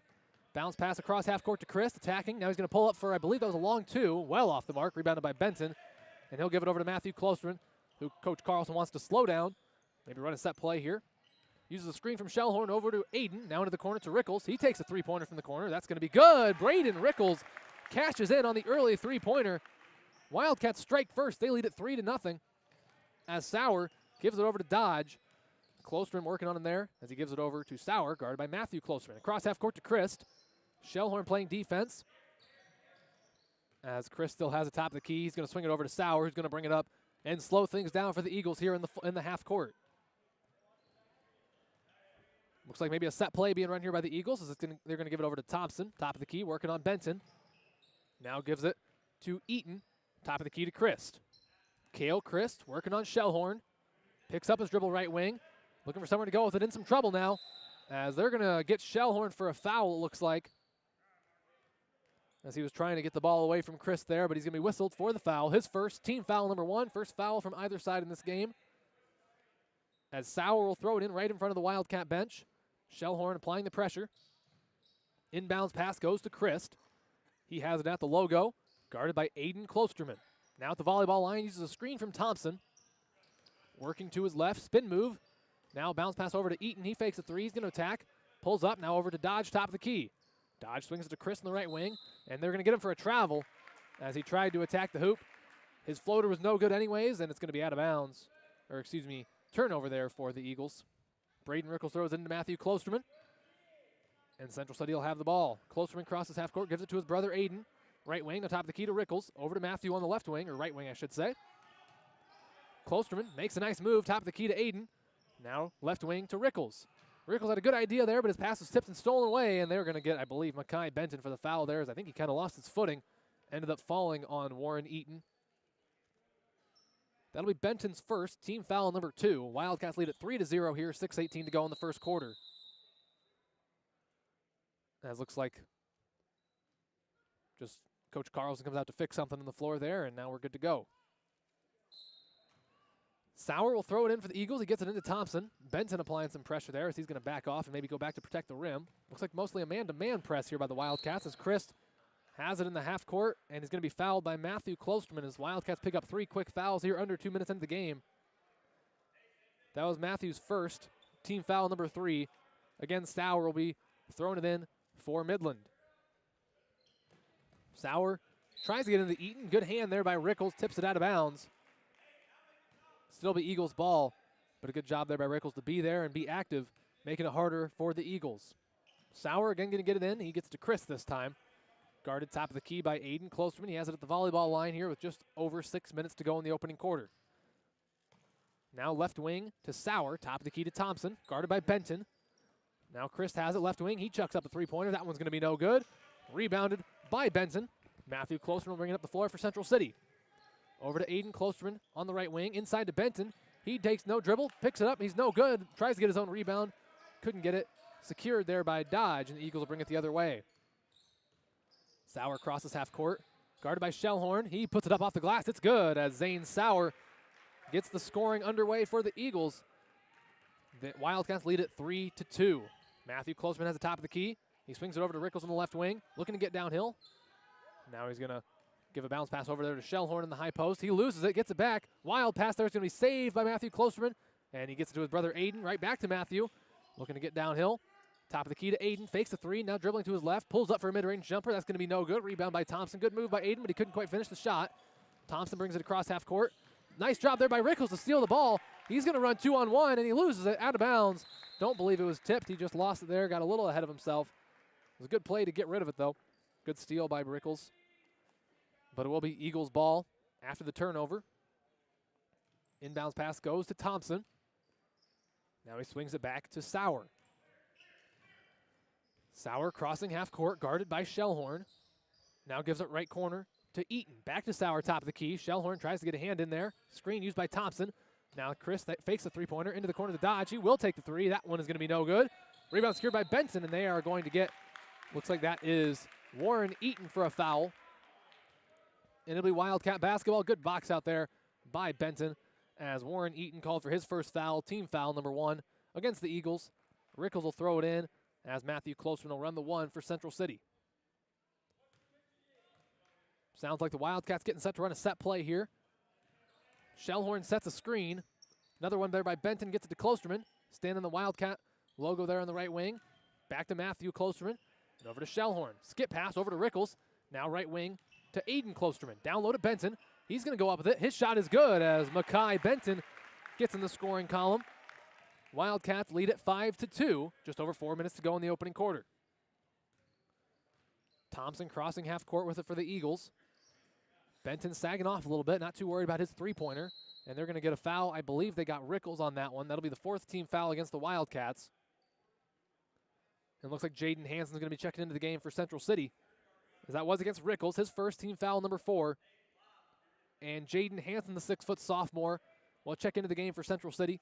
Braden Rickles will come out. Hansen making his first appearance in tonight's game. First sub for either side so far. As Sauer will throw it in, the rest of his Eagle teammates are in a box set. Sauer looking for somewhere to go with it. Had to be close to 5 seconds there, but he does get it into Eaton there, top of the key. Now over to Chris, who will dribble up to his right, uses a screen from Thompson. And they're going to get, I believe, a moving screen. I think that was Thompson they got it on. And it'll be Wildcat basketball going the other way. That was John Thompson. They whistled for the foul. The senior called for his first. Team foul number 2. As it'll be Wildcat basketball. Hansen to throw it in. And Matthew Klosterman will bring it up the floor for Central City. Klosterman uses a couple of screens. Now gets it over to Aiden Klosterman. His three-pointer on the way is no good. Off front of the rim. Rebounded by Sauer. Good look there for Aiden, but he couldn't quite knock it down. Sauer crosses half court, guarded by Shellhorn, attacking the rim. Takes some contact. Blocked by Hansen. Rebounded by Benton. And he's going to slow it up, give it over to Aiden Klosterman, gives it to his brother Matthew. Matthew loses it. It's going to stay in bounds. Steal there by Zane Sauer. Will bring it the other way. Sauer crossing half court, kicks it ahead to Chris. He can't handle the pass. It'll go out of bounds. Another turnover there as it'll be Wildcat basketball. Another sub here for the Wildcats as the freshman Max Arthur is going to make his first appearance in today's game. And Matthew Klosterman will come out. Freshman for freshman swap there for the Wildcats. Hansen inbounds pass goes to Klosterman. That being Aiden as Matthew just came out. Aiden swings it over to Hansen. Dribbling to his right and top of the key to Arthur. And Klosterman right wing. He'll take the three-pointer on the way. That one is going to bounce around, no good. Rebounded by Shellhorn. He'll go back up with it. His putback is good as Marcus Shellhorn puts in the bucket. His first points of the night. Wildcats lead it 7-2. Thompson gives it over to Sauer, trying to cross half court. Sauer does so, guarded by Hansen. Dribbling to his left. Now gives it over to Thompson. He'll take a three-pointer from the left corner. It's going to be no good. Well off the mark, rebounded by Benson. He kicks it ahead to Arthur. He's going to slow things down, give it to Klosterman. Crossing half court. And Carlson calling for an offensive set to be run here by the Wildcats. Gives it over to Hansen on the right wing. Now short corner to Benton. He's going to take a long two-pointer from the corner. That's going to be no good. Rebounded by Dodge. And the Eagles have it. 2.5 to go here in the first quarter. 7-2 advantage for Central City. Chris has it. Now bounce pass over to Thompson. Back to Chris right wing. And top of the key to Sauer. He'll think about a three, and now he takes it. Three-pointer on the way from Zane. Sauer's no good. Rebound tipped around. Hansen secures it. He gives it over to Klosterman. And they'll bring it all the other way down the floor. Nice move there by Klosterman to get inside. He kicks it out to Shellhorn. We got a foul on the play. It's going to be a foul. I think they got Sauer. We'll wait for the official here. Nope, they're actually going to get Jamison Dodge in the call. That's going to be his first team foul, number 3 against the Eagles, as Hansen's going to throw it in here with 2 minutes to go in the opening quarter. Inbounds pass to Arthur. He's going to give it top of the key to Shellhorn, who's now going to swing it to Hansen on the left wing. Thinks about a 3, top of the key to Klosterman, and back to Arthur. Max Arthur will pull up for a 3-pointer. That's going to be no good. Benton pulls down the offensive rebound. His putback is good, as Makai Benton getting some more garbage points, if you will. They're working hard in the glass to get some opportunities for some easy ones. Good rebound there by Benton, secures the bucket. Sauer has his pass tipped away by Shellhorn, but gets it back. Minute and a half to go here in the opening quarter. Wildcats lead 9-2. Sauer going downhill. Bucket's good, but they're going to get a foul. I thought he traveled. But no, they're going to count the basket. Wow, okay, they're going to count the basket there from Zane Sauer.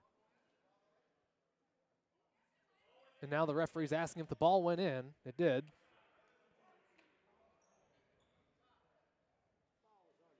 And now they're talking it over. I thought that Sauer traveled, so there was no need to make any sort of a foul call, but they're going to count the basket. And it's going to be a chance for one more at the line for Sauer. Didn't catch who the foul was on there, so.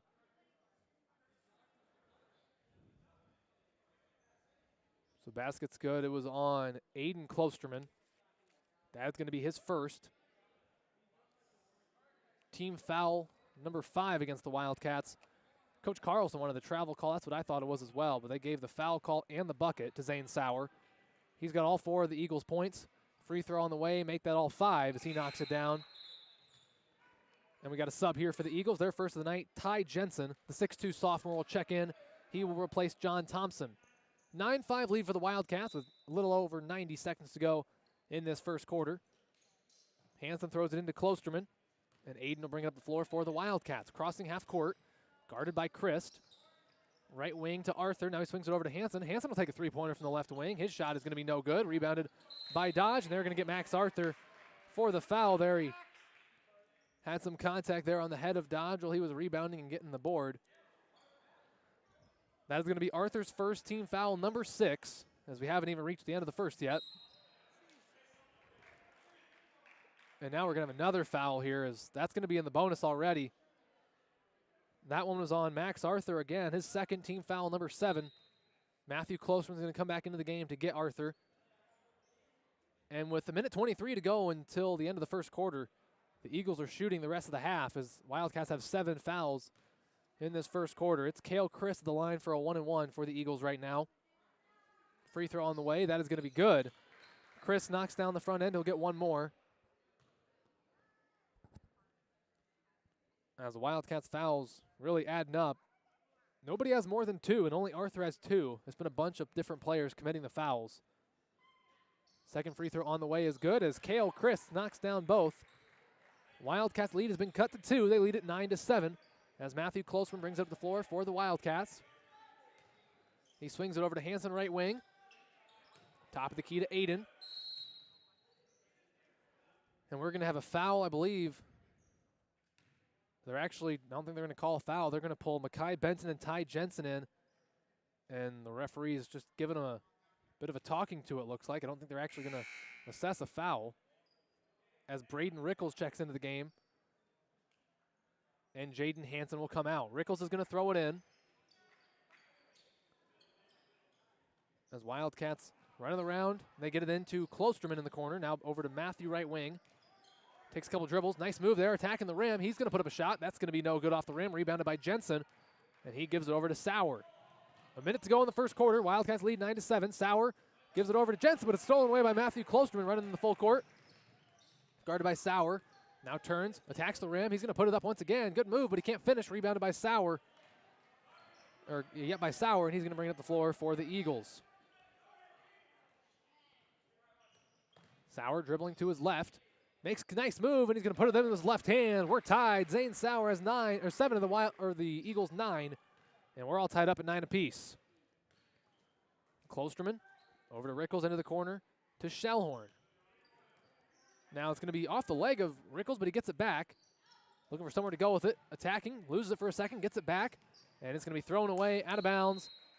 Last touched by Klosterman, as that'll be a turnover. And Eagles will have the basketball with 16 seconds to go in the first quarter.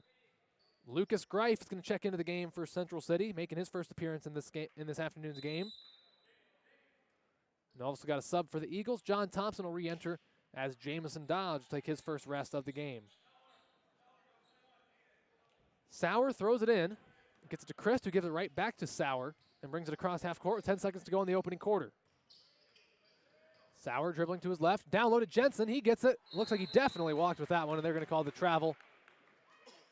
As the Wildcats will get it back with 5 seconds to go in this opening quarter, tied at 9 apiece. Greif is going to throw it in. He's going to roll it. Smart move there to allow the clock to stay where it is. Klosterman picks it up. He gives it over to Greif. It's stolen away by Thompson. And they are going to get him for a traveling violation. No, double dribble. Regardless of turnover. And I think the referee wants 1 second back on the clock. Gave a one-finger indication there with his index finger, indicating perhaps 1 second. That does seem to be the case. As now they got 10 seconds on the clock. There we go. We got 1 second left. As Lucas Greif's going to throw it in for the Wildcats. A lot of pressure being applied by the Eagles here with just 1 second. They got to get it off quick. High pass up for Benton. He gets it off in time. It is no good. Great job there by Benton. Get the shot up in time, but it was just off the mark. It had a chance, but just a little bit off the mark there. As that will bring us to the end of the first quarter. Through 8 minutes of basketball here from Central City, our score, Central City 9, Midland 9. So we're all tied up after a quarter of play. Wildcats were dominant in the opening minutes of the game, but then the Eagles came back to tie it up at 9 apiece. Another thing to keep an eye on, the Eagles are in the bonus. So the Wildcats have committed 7 fouls, and every time the Wildcats foul from here on out, the Eagles will be shooting free throws. So I've got a break in the action here. I'll give a shout out to our sponsor, Next Bank. Next Bank combines the values of a locally owned, independent Eastern Iowa community bank with expanded services and the latest technology to meet our customers' fast-moving lifestyle. Bank on your success with Next Bank, member FDIC, equal housing lender. So it'll be Eagles basketball here to begin the second quarter of play. As the Wildcats break the huddle and come out onto the floor, they're going to go with Klosterman, Greif, Benton, and Shellhorn to start the second half, or second quarter, I should say. Starters minus Rickles plus Greif. As the Eagles will have it first, Chris will throw it in, Sauer will bring it up, and we're underway in the second quarter of play here from Central City. Sauer crossing half court. Wildcats in a 2-3 defense. Swings it over to Eaton on the right wing. Now top of the key to Sauer. Left wing to Christ. Christ dribbles to his right. Now gives it over in the corner to Jensen. Thinks about a three. Tries to give it to Thompson high post. Good hustle by Greif there to get on the ground. Gives it to Shellhorn, and there was a foul. The good hustle by Greif there works out as the Wildcats will get it. And that foul went against Warren Eaton. That'll be Eaton's second, team foul number 4 for the Eagles. There's a couple subs here for Midland as Jamison Dodge will re-enter the game. And also we have Matt Sauer, 6'3" sophomore, coming in for the first time tonight. Inbounds pass is going to go to Matthew Klosterman. He brings it across half court. Bounce pass is stolen away by Dodge. 2-on-1 fast break. And now he gives it back to Christ. He's in a lot of trouble there in the paint. And they are going to get a traveling violation called against K.L. Christ of the Eagles. Turnover, Wildcats will have it as Braden Rickles checks into the game for Central City. Matthew Klosterman will take a rest. Rickles is going to throw it into Aiden Klosterman as we are still tied here with 7.5 minutes to go in the second quarter at 9 apiece. Bounce pass high post to Shellhorn. Now Greif, open three-pointer from Lucas Greif. That is good. Lucas Greif cashes in on the three-point basket. Nice hit there by Greif. 12-9 lead for the Wildcats. 7:15 to go in the second. Eagles trying to break the full court press from the Wildcats. They've got to be close, and that is it. 10-second violation called against the Eagles. They couldn't get it past half court for 10 full seconds. That's a turnover. Wildcats will get it back. Rickles is going to throw it in.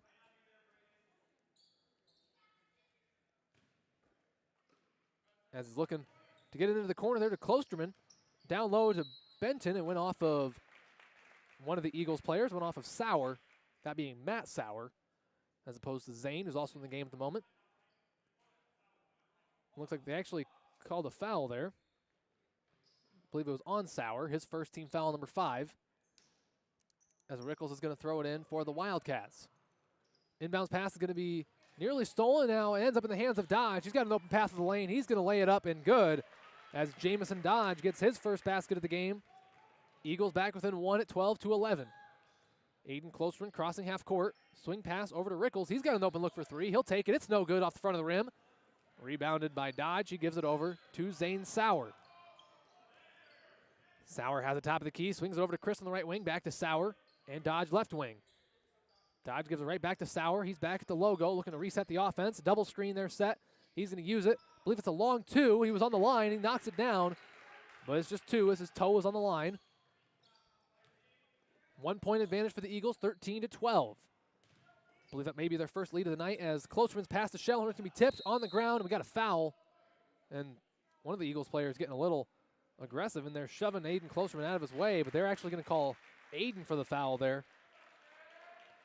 And that is going to be his second. Second foul called against Aiden Klosterman, team foul number 8. As it's going to be Jamison Dodge going to the free throw line to shoot 1-1 for the Eagles.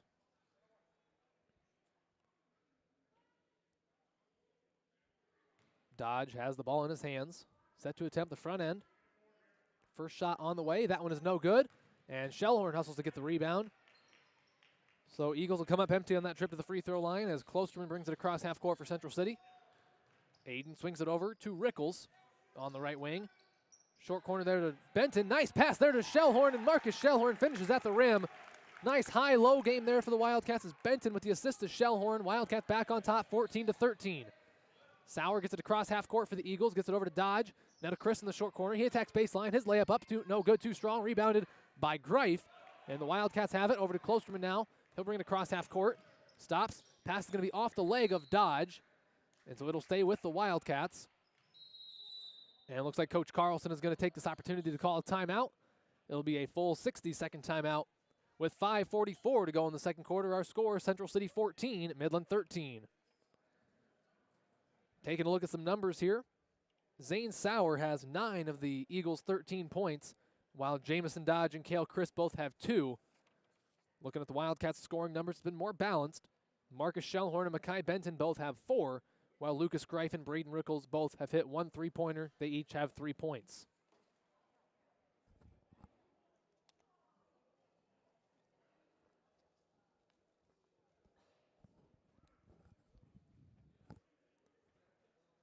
So both teams over on the bench talking to their coaches. Coach Carlson wanted the 60-second timeout here to kind of reset as his Wildcats lead it by a point here. 5:44 remaining in this second quarter.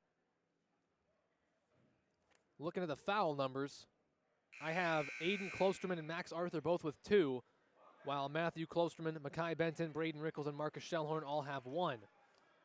On the floor for the Wildcats will be Aiden Klosterman, Greif, Benton, Shellhorn, and Rickles. It'll be Wildcat basketball underneath their own basket. Aiden's going to throw it in, as they're going to run a play to try to get it to Benton. Instead, they get out to Rickles, top of the key. Into the corner to Greif. It's going to be near turnover, and it does end up in the hands of Sauer. So the Eagles will take it. And they are going to get Lucas Greif for the foul there as Sauer is trying to cross half court. That'll be Greif's first, team foul number 9. And, of course, we are in the bonus, as it will be Zane Sauer going to the line to shoot a pair, or excuse me, shoot 1-1 for the Eagles. Sauer's first shot is on the way. That is good. He makes the front end. So we'll get one more. Sauer's now in double digits. He has 10 of the Eagles' 14. He'll have a chance for one more here at the stripe. Second free throw on the way from Sauer. That one is good as well. He hits both as the Eagles reclaim the lead 15-14. And Klosterman to bring up the floor for the Wildcats. Over to Rickles' left wing. Top of the key to Greif. Now right back to Rickles and into the corner to Benson. He fakes a 3. Now over to Klosterman, top of the key. Makes a move towards the hoop. He's going to go up with it, and they're going to get a foul there. I believe they got Zane. Nope, that was, I believe, Matt Sauer on the foul. That does appear to be the case. That's his second, team foul number 6. They called it on the shot, so Aiden Klosterman to go to the line to shoot 2 for Central City. Klosterman's first free throw on the way is no good. He'll have a chance for one more, as Jaden Hansen's going to check into the game for the Wildcats. He'll get Marcus Shellhorn, and Ty Jensen will re-enter for Midland. He'll get Matt Sauer, who has picked up 2 quick fouls. Klosterman set to attempt his second of 2 free throws. Klosterman second on the way. That one is good, so he hits 1 of 2. His first point of the night. Wildcats tie things up at 15 apiece. Full court press still being applied by the Wildcats. Sauer trying to get to the cross half court. He does, right in the hands of Benton as Mackay comes up with a steal. Aiden bounce pass to Rickles. Unintentional pass there to Benton. Works out nicely as it goes through the hoop on the mid-range jumper from Benton. Give Rickles the assist, even though I don't think that's who he was trying to pass it to. Pass goes over to Chris, top of the key. A little bump there from Aiden. I think that's his third, and he's going to have to come out of the game if that is in fact the case. I have him at 3. So that's team foul number 10, so we're shooting 2. And yep, Carlson gets the indication from the scorer's table that was his third. They'll have to come out here at the next dead ball. Cale Chris to shoot the first of 2. His first is good. As Matthew's going to come into the game, Matthew Klosterman that is, to get his brother Aiden, who is going to have to sit out here for the rest of the half with 3 fouls. As Cale Christ will attempt his second of 2 free throws. He's 3 of 3 so far. His second of this trip is on the way. It's good. He knocks down both. We're all tied up at 17 apiece. Matthew Klosterman swings it over to Greif. Now top of the key to Rickles. He gives it back to Greif in the left wing. And now pass is tipped. It's going to be stolen away by Thompson. Thompson running the other way for the Eagles. Matthew Klosterman's back to defend, and he traveled, and he knows it, and he might have gotten hurt as well. He's running very gingerly down to the other side of the floor. They're probably going to have to get him out of the game. Maybe not, though. Looks like he's going to try to stay in. Inbounds pass goes to Klosterman as the Wildcats take over possession. 4.5 minutes to go in the half. Greif has it, top of the key. Looks like a 2-3 defense extended being played here by the Eagles. Now down low to Rickles. He's triple teamed down there as he's going to bring it out to the corner. He'll just chuck up a 3-pointer, and he almost knocked it down, but it's no good. Nice hustle there by Hansen to secure the rebound, but they're going to say he was out of bounds. And so that'll be Midland ball here, tied up at 17 all. A little over 4:15 to go before the half. Zane Sauer is going to bring it up the floor for Midland. Crossing half court. 2-3 extended being played by the Wildcats. Into the corner to Thompson. Now Sauer on the right wing. He gives it back to Christ, and they're going to get an offensive foul. I think they got that on John Thompson on the screen. That'll be Thompson's second. Team foul number 7, so they're in the bonus, but that was an offensive foul, so it will not be free throws for the Wildcats. Now, looks like we got a sub here. Warren Eaton is going to come back into the game for Midland. He came out with 2 fouls a while ago. He will get John Thompson, who also now has 2 fouls. Inbounds pass goes to Matthew Klosterman. Crossing half court over to Greif on the left wing. Into the corner to Hansen. Now back to Greif.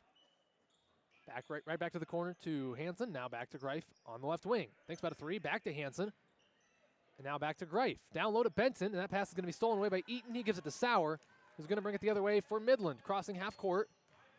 Has a top of the key. Now over to Dodge on the left wing. Nice move there. Attacking down low. Now up to Sauer. He thinks about a 3. Now he's going to swing it over to Eaton into the corner to Christ. And they're going to get Cale Christ for a traveling violation as the Eagles turn it over. 3.5 minutes to go here in the second quarter. We're all tied up at 17 apiece. Hansen's going to throw it in for the Wildcats as Matthew Klosterman will take it up. Crossing half court over to Greif left wing. Benton has it in the left corner now. He thinks about a 3. Skip pass over to Matthew Klosterman on the right wing. Back to Greif. Back into the corner to Benton. He's going to attack the hoop. Pull-up jumper on the way from Mackay is good, as that's kind of been his move this season. The pull-up jumper's been working well. He knocks down another one there. He's got 7. Wildcats lead at 19-17. Correction, he has 8. Christ has it right wing. Now top of the key to Sauer. Left wing to Dodge. And now back to Sauer, top of the key. Over to Christ. He has it on the left wing. He gets it back to Sauer. High post to Jensen. His shot on the way is going to be no good. Rebounded by Hansen. He gives it to Greif, and Greif gives it to Klosterman. He'll bring it up the floor for Central City. Matthew Klosterman, top of the key. He has it right wing now. Now working back towards that top of the key. He's going to give a high post pass there to Benson. He makes one dribble. Pull-up jumper on the way. He knocks down another one. Mackay Benton's in double digits with 10. Wildcats lead by 4, 21-17. 2.5 to go here in the second quarter. Sauer has the ball for the Eagles, crossing half court. Greif applying the pressure. Double screen set. He goes right. Now swings it over to Dodge. He'll take the 3-pointer. It's going to be a little bit short. Rebounded by Rickles. And the Wildcats will bring it back. Matthew Klosterman crossing half court. He's guarded there by Dodge. Now he swings it over to Greif, left wing. Taking his time. Back to Klosterman. It's going to be in and out of the hands of Matthew Klosterman, out of bounds. And it'll be Eagles ball here with just over 2 minutes remaining in the second quarter. Wildcats still lead it by 4, 21-17. Inbounds pass goes to Chris. He gives it right back to Sauer, who is crossing half court. Sauer gives it to Chris in the right wing. He'll chuck up a three-pointer. His three is going to be no good. Rebound pulled down by Hansen, and he gives it to Klosterman. Matthew Klosterman bringing it up the floor for Central City. He gives it over to Greif, left wing. Greif into the corner to Benton. Now back to Klosterman, or excuse me, Greif, and Benton in the corner. And that's going to be off the foot. No call, as it was a kicked ball, but they're going to let it play. Rickles goes up with it. It's good. Braden Rickles gets his second bucket of the night. As the Wildcats extend their lead, they lead by 6, 23-17. Christ has it right wing, attacking the hoop. He does a jump stop, but they're going to say he lost his pivot foot there. Traveling violation called against Christ. And the Wildcats will take it back here with about 1:15 to go in the second quarter. Matthew Klosterman bringing it across half court for the Wildcats. He has a right wing, now over left wing to Greif. Back to Klosterman. He loses it for a second, picks it back up. Over to Lucas Greif into the corner to Benton. He'll chuck up a three-pointer. It's going to be no good. Left it a little bit short. Rebounded off the rim there by Dodge. And he gives it to Sauer. Under a minute to go here in the first half. Sauer crossing half court. 2-3 still in effect here with the Wildcats. Over to Dodge in the left wing. Skip pass over to Sauer. He's got a wide open look from three. His three-pointer is good. He's dangerous when he gets a look like that. He's got 14 of the 20 the Eagles have scored. We've got 30 seconds to go. Klosterman crossing half court, picks up his dribble. Gets it down low to Rickles. Looks like the Wildcats maybe trying to hold for one shot here as Matthew Klosterman's going to chuck up a three. It's good. Matthew Klosterman, his first bucket of the night. Lead is back to 6 for Central City, 26-20. And we'll see if the Eagles hold for one here with 15 seconds to go in the half. Down to 10 seconds. The Sauers guarded by Greif at the logo. Double screen comes. Eaton sets it. Sauer, three-pointer on the way is no good. Rebounded by Rickles. 2 seconds, 1 second. As Hansen's going to chuck up a full court shot. I think he got it off, but it's going to be well off the mark. And that is going to do it for half number 1 here from Central City. Pretty exciting, back and forth. Half of basketball. And through 2 quarters of play, our score, Central City 26, Midland 20.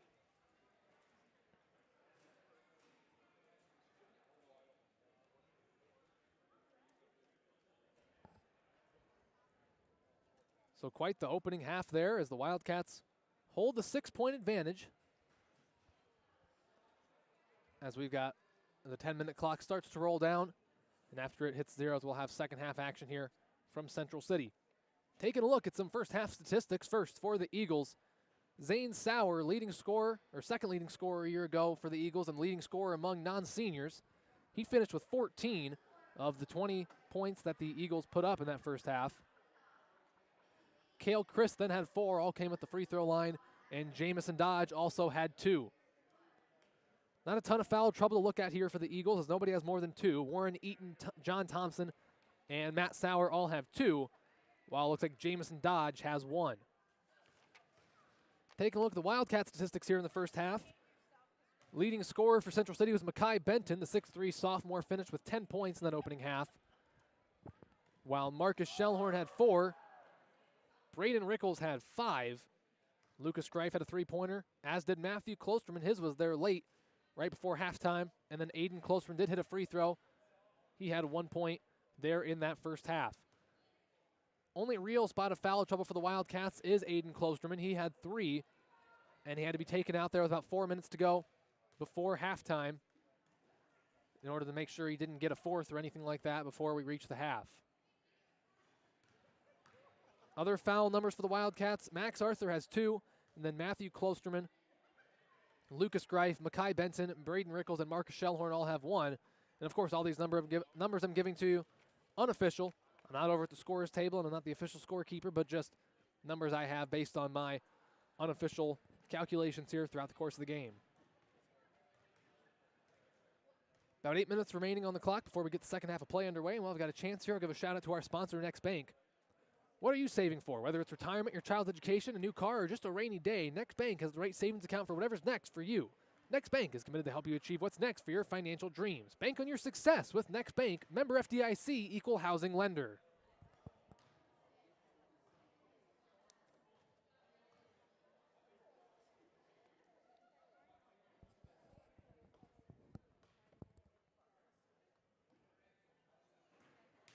So 7.5 minutes on the clock here at our halftime break between the Wildcats and the Midland Eagles. Wildcats trying to get their first win of the year, currently sitting at 0-2, while Midland comes into tonight 1-1 after picking up a win over East Buchanan just 24 hours ago.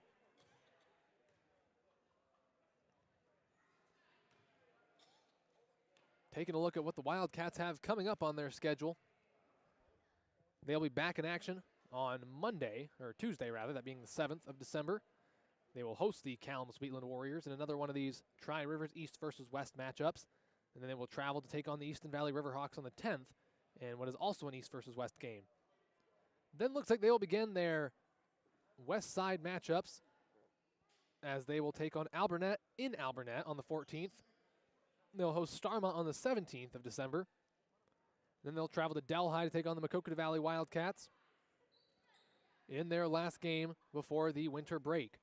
Then coming back from break, they will have their first game just 2 days after the new year, or 2 days after New Year's Day, I should say, as January 3rd of 2022 will be their first game back. They will travel to Elkader to take on the Central Elkader Warriors. And then 24 hours later, they will host the Edgewood-Colesburg Vikings. January 7th will be in Winthrop against East Buchanan. And then the 11th, they will be back in Central City against North Lynn. The 14th, they'll be in Springville against the Orioles. The 17th, they'll host Dunkerton. And the 18th, they'll host Alburnett. The 21st, they'll travel to Starmont. And the 25th, they will host Maquoketa Valley.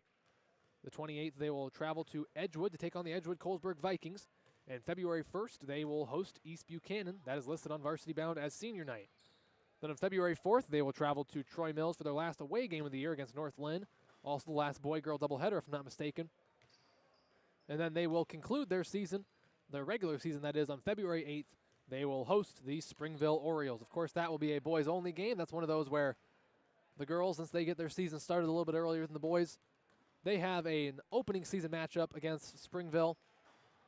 And then that is girls only. And then the boys, since they get started a little later and therefore go a little bit later, they have a closing season matchup against the Orioles, and that will be on February 8th in Central City with the Wildcats taking on the Springville Orioles.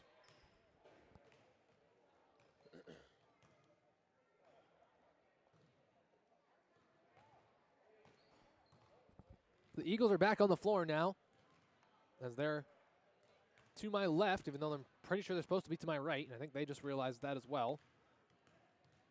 A little under 5 minutes before we get the second half underway here from Central City. Again, the Wildcats hold the 6-point advantage over the Eagles, 26-20.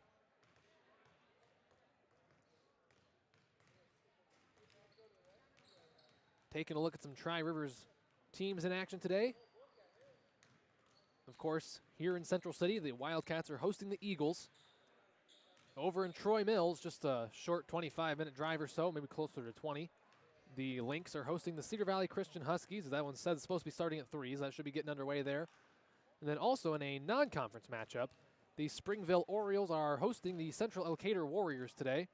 That game is currently at halftime, and the Orioles hold a commanding lead over the Warriors, 45-18. The Orioles, generally a pretty good basketball school the last few years, and that seems to be the case this year, both for boys and girls, though the girls are a little bit more dominant than the boys, but boys still pretty solid in their own right. Wildcat boys have their first matchup with the Orioles coming up here on January 14th, so a little while yet, a little over a month. That'll be an away game as the Wildcats will travel over to Springville, make the short little drive down Highway 13 and then through Wabeek into Springville as the Wildcats will travel to take on the Orioles in what's always a very intense game. Always want to get the win over your rivals, which Wildcats haven't been able to do the past couple of years. Had a really close football game the Wildcats really let slip away at the last second. They'll definitely be looking for some measure of revenge on January 14th, and the Wildcats make the trip over to Springville. It's a little over 3 minutes to go now before we get things underway for half number 2. There's still no sight of the Wildcats yet. Big thing to watch for Central City. Hopefully Aiden Klosterman is able to stay out of foul trouble in the second half. He's already got 3. So one more in that third quarter would really be it for him, probably for the rest of the third until the fourth quarter. And then obviously if he gets one more than that and he gets up to 5, that would be it for the game. So I'm sure Coach Carlson just telling him needs to play smart, not commit any dumb fouls. There's definitely a player the Wildcats need offensively as he's was one of the leading scorers last year and so far this year. He only had 1 point in that first half, and he didn't really get to play all that much either, as he spent a lot of that, especially the late portion of that second half, or that first half, I should say, on the bench in foul trouble.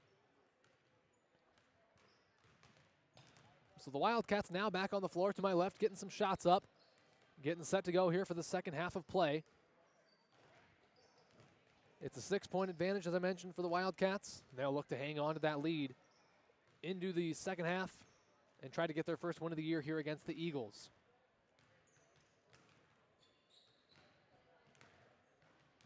And Wildcat fans, make sure you tune in on Tuesday, December 7th, if you can't make it out to the game. This coming Tuesday, the Wildcats will be back in action at home against the Wheatland Warriors. And that game will be broadcast right here on the Wildcat Sports YouTube page. If you're watching on the NFHS Network, it'll also be there. Of course, all home games broadcast in a dual broadcast, both on YouTube and on the NFHS Network. And then select away games also broadcast, such as last night's game at CVC. And then games at places like Albernette, Northland, Springville, closer games like that will all be on the Wildcat Sports YouTube page in an audio-only format. Make sure you can always tune in to listen or watch your Wildcats whenever you can't make it out to a game.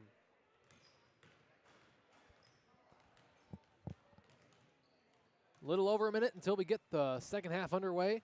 Both teams getting their final shots up before what should be a good second half of action. Wildcats need to come out ready to go here to begin the second quarter, or third quarter, I should say, as hopefully they can try to stretch that lead and make it go from 6, maybe get it to 12, and try to put this game away. See if they can get the rest of the way without letting the Eagles get back into it.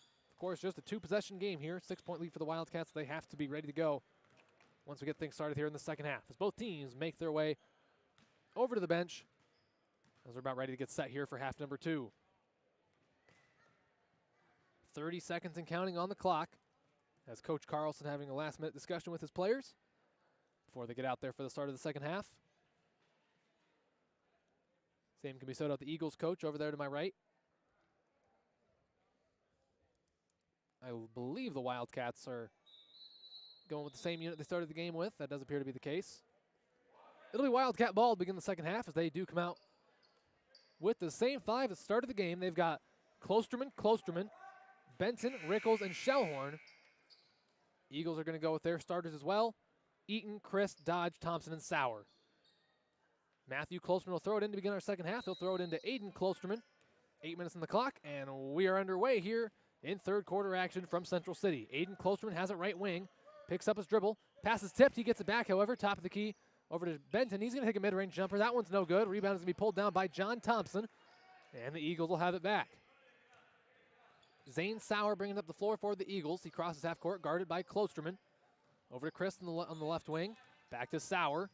Into the corner to Eaton. He's going to chuck up a three-pointer. That one's going to be no good. Nearly got a very lucky roll there, but it bounces out. Matthew Klosterman over to Rickles on the left wing. Top of the key to Klosterman. Matthew attacking the hoop. Back to Rickles. Thinks about a 3 now over to Aiden Klosterman. And back to Shellhorn. He gives it down low to Benton. He's going to go up strong. His layup's good. Mackay Benton gets the bucket to go. Took a little bit of contact too. He's got 12. Wildcats lead is 8, 28-20. Sauer again to bring it up for the Eagles. Uses a screen. And he gets the top of the key to Thompson. He gives it over to Eaton in the right corner. Now bringing it up to the right wing. Top of the key to Christ. And now Thompson on the left wing. Back to Chris, top of the key. Looking for somewhere to go with it. Gets it to Dodge in the right wing. Short corner there to Thompson. Gives it to Sauer, who kind of took it in the face, but he handled it. Over to Chris, top of the key. Good ball movement by the Eagles, but good defense by the Wildcats as well. Eaton picks up a three-pointer. It's going to be no good. Rickles will let it go out of bounds. Wise move there by Braden. And the Wildcats will take it as the Eagles are going to go with the sub here, as it'll be Matt Sauer checking into the game. The 6'3 sophomore. I think they're kind of worried about Mackay after he got an easy bucket there early on. They'll replace the 5'10 Warren Eaton with the 6'3 Matt Sauer. Maybe trying to neutralize Mackay Benton, who does have 12 points here for the Wildcats with 6.5 minutes to go in the third quarter. Aiden Klosterman there on the right wing, picks up his dribble, and they're going to get him for a traveling violation. As Coach Carlson doesn't seem like he agreed with the call, but they did call the travel there. As Thompson throws it in, and Zane Sauer will bring it up for the Eagles. He crosses half court. Guarded by Aiden Klosterman. Chris, the ball carrier there, over to Sauer and back to Chris. He'll chuck up a three-pointer. Chris, three-pointer, takes a high bounce off the back iron. No good, rebounded by Matt Sauer. Out to Thompson, top of the key. He gives it over to Zane Sauer. We're going to have a traveling violation. I believe they got Thompson on that one before he handed the ball off to Sauer. And so that'll be Wildcat basketball. Matthew Klosterman's going to throw it in. And Aiden Klosterman takes the inbounds pass from his brother and gives it right back as Matthew crosses half court. Over to Aiden, and they are going to get an offensive foul. I think that went against Shellhorn. Yes, it did. Marcus Shellhorn called for his second foul. Team foul number 1 in the second half. As they got Shellhorn for a moving screen there, as the inbounds pass is going to go to Thompson. Over to Chris in the left wing, top of the key to Thompson. Now over to Sauer, right wing. Back top of the key to Thompson, now back to Chris, left wing. Some more pretty good defense being played here by the Wildcats. Now it's in Sauer's hands on the right wing, top of the key to Chris. Back to Thompson, left wing. High post to Sauer, now over to Zane Sauer, right wing. Short corner there to Dodge, pass is tipped by Rickles.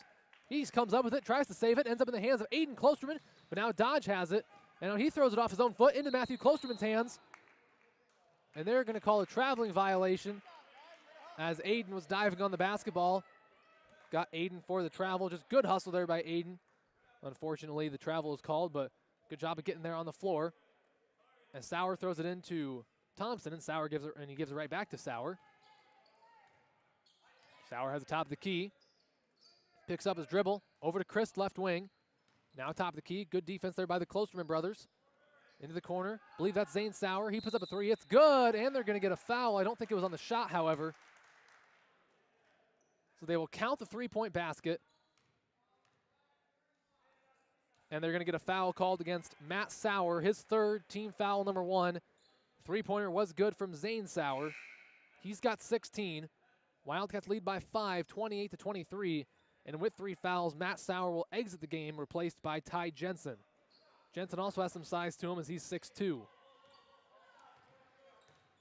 Klosterman over to Rickles in the left wing. Top of the key to Klosterman. Now over to Matthew Klosterman, right wing. Back to Aiden, top of the key. He'll take a three-pointer. Shot on the way is going to be no good. Rebound secured by John Thompson of the Eagles. And Zane Sauer will bring it up the floor.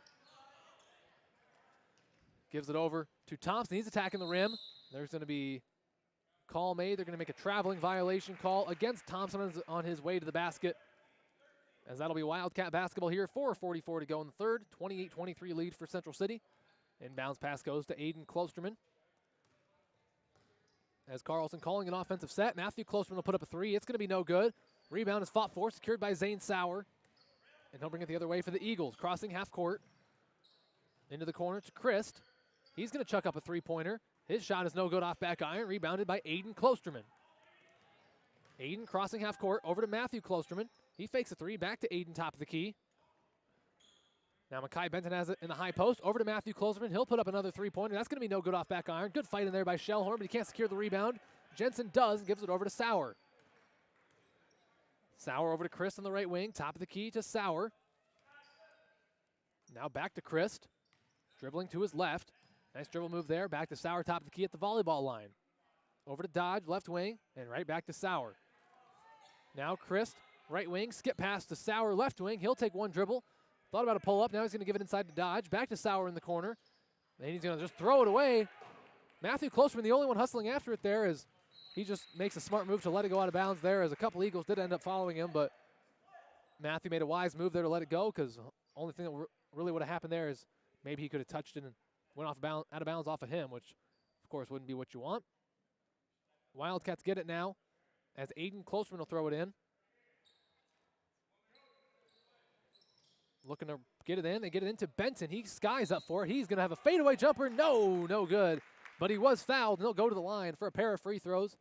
Rolled around the rim for a while before finally falling out. That foul is going to go against Ty Jensen, big number 53 for the Eagles. It's his first, team foul number 2.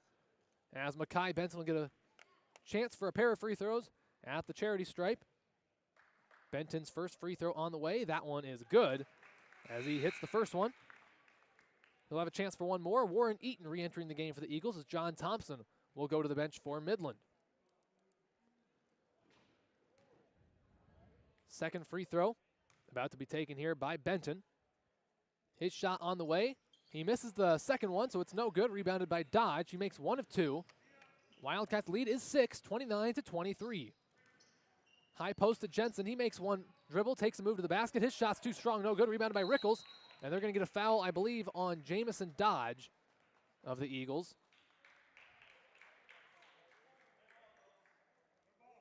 And evidently not the case, is not totally sure what the call was there. But it is going to be Eagles ball. I assume they were going to get the foul for all the contact, but maybe a travel or something. Sauer's going to throw it in underneath the Eagles basket. Gets it into Eaton. Eaton over to Dodge on the right wing. Thinks about a three, now gives it over to Christ. He'll fake the three, takes one dribble, pull-up jumper on the way from Christ. That's going to be no good. Rebound taken in by Jensen, and his putback shot is good. Ty Jensen with his first bucket of the night. Wildcat lead cut to 4. It's 29-25. Matthew Klosterman has it top of the key. Now over to Benton on the left corner. Making a move to the basket. Benton goes up with it. His shot's no good. He fights for the rebound, but it's secured by Eaton. And Eaton gives it over to Sauer. Just under 3 minutes to go here in the third quarter. Sauer top of the key. Over to Dodge, into the corner to Christ. Kale Christ, three-pointer on the way is going to be no good. Rebound secured by Rickles. He'll give it to Matthew Klosterman. Klosterman crossing half court into the right wing to Aiden Klosterman. Dribbling to his right. Asking his teammates to move and help him out a little bit. Rickles obliges and gets the pass top of the key. Over to Shellhorn, now into the corner to Aiden Klosterman. He'll put up a three-pointer. It's going to be no good. Rebound is going to go out of bounds. Last touch by Benton. Some Eagles did touch it, but they're going to say Benton was the last player to touch it. And it'll be Eagle basketball, as it's going to be Jaden Hansen checking into the game. Braden Rickles will exit for Central City. 2:22 remaining in the third. Inbounds pass from Eaton goes to Sauer. He's going to bring it up the floor for Midland. Sauer has 16 of their 25. He's been their go-to guy today. Wildcats have limited him somewhat here in the second half, though, as I believe 14 of his 16 were in the first half. Sauer has the top of the key now, swings it over to Dodge on the left wing. Now over to Chris in the corner, makes a nice move to the basket. Pass down low to Dodge. His layup is good. Jamison Dodge gets the second bucket of the game. He's got 4. Wildcat lead is 2, 29-27. Aiden Klosterman top of the key, over to Hansen on the right wing. High post to Benton. His pass is going to be stolen, taken away by Zane Sauer.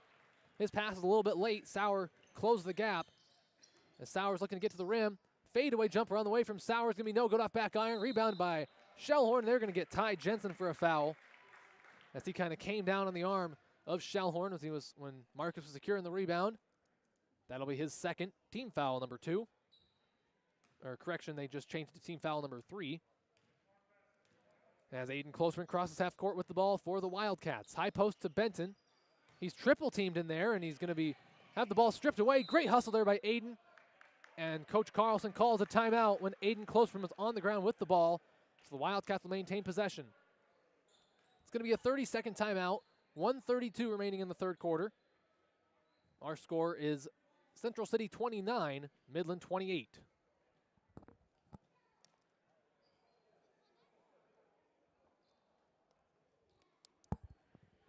Now I was going to say something looked a little fishy up there, as they had 29-28 in the scoreboard, but I didn't remember a free throw being made. It's now back to 29-27 as I thought it was, so that is our score. Wildcats with the 2-point advantage. 1:32 to go in the third quarter. As the first horn sounds and both teams making their way back onto the floor momentarily. The Eagles do so. And the Wildcats join them. They've got the Klostermans alongside Hansen, Shellhorn, and Benton. As it's going to be Wildcat basketball here after the timeout. Hansen is going to throw it in. And he gets it into Klosterman. Guarded by Dodge, right back to Hansen, right wing. He's double teamed. It's going to be tipped. He gets it back. And they're going to get him. No, I thought they were going to get him for a push-off. They instead get the foul against Warren Eaton of the Eagles on the body foul there. The blocking foul. It's going to be his third, team foul number 4. As he will come out with 3 fouls. John Thompson will re-enter the game for the Eagles. He's got 2. As the inbounds pass goes to Klosterman. Wide open three-pointer from Aiden Klosterman is good. His first field goal of the night. It's up to 3-point variety. And the Wildcat lead is 5, 32-27. Just over a minute 10 to go in the third. Top of the key to Sauer. Sauer has it back now over to Dodge. Short corner to Jensen. He'll take the mid-range jumper. His shot's no good. Rebounded by Hansen. Hansen gives it to Matthew Klosterman. He'll bring it up the floor for the Wildcats. Over to Klosterman. Short corner to Shellhorn. He'll put a shot up. It's no good. Rebounded by Thompson. We got a foul in there as well. We'll see who committed the foul. It is going to be against the Eagles. They will get Ty Jensen for the foul. That is his third. Team foul number 5. And it's going to be Wildcat basketball underneath their own basket. Matthew Klosterman's going to throw it in. Running the set play here. And it's going to be tipped out of bounds off the hands of Jamison Dodge. As the Wildcats will try the inbounds play again. Matthew Klosterman again to throw it in. We've got 55 seconds to go in the third quarter. Wildcat lead is 5. Klosterman gets it into Benton. He takes the open look from 3. It's going to be no good. Almost had it, but the rebound's going to be pulled down by Zane Sauer. And he'll bring it up for the Eagles. Crossing half court, 45 seconds to go in the quarter. Jamison Dodge puts up a 3. It's no good. Rebound's going to be picked up by Matthew Klosterman. 40 seconds to go in the quarter. They're yelling one shot on the bench. Aiden Klosterman has it right wing. Top of the key to Hansen. Now back to Klosterman. They're just content to play game of catch back and forth until the final seconds of this quarter. Klosterman sends it back to Hansen. Hansen sends it right back to Matthew Klosterman on the left wing. Back to Hansen, top of the key. Eagles not applying too much pressure, but Dodge does tip that one. And Hansen goes into the backcourt and gets it. Klosterman over to Matthew Klosterman, top of the key. Now we're down to 10 seconds. Time to start thinking about a shot. Klosterman over to Shellhorn. Now top of the key to Matthew Klosterman. Down to 3 seconds, 2 seconds. Marcus Shellhorn's going to have to put up a shot. It's going to be no good. Rebound by Benson. His putback nearly goes through. He wanted the foul. He didn't get it. And that is going to bring us to the end of quarter number 3. Through 3 quarters of basketball here from Central City. Our score, Central City 32, Midland 27, as the Wildcats secure the 5-point advantage going into our 4th quarter.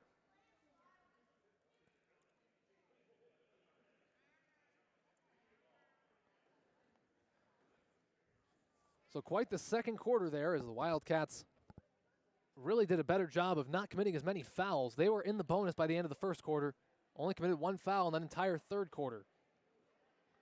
The Eagles have a couple players with 3 fouls now as Warren Eaton, Matt Sauer, and Ty Jensen all have 3. Both of their backup centers have committed 3 fouls. Now looking at the Wildcats, Klosterman still has his 3. Other than that, nobody has more than 2 as Shellhorn and Arthur both have 2. Only 1 foul committed in that third quarter, and it was actually a moving screen called against Marcus Shellhorn, so 0 defensive fouls, just the 1 offensive.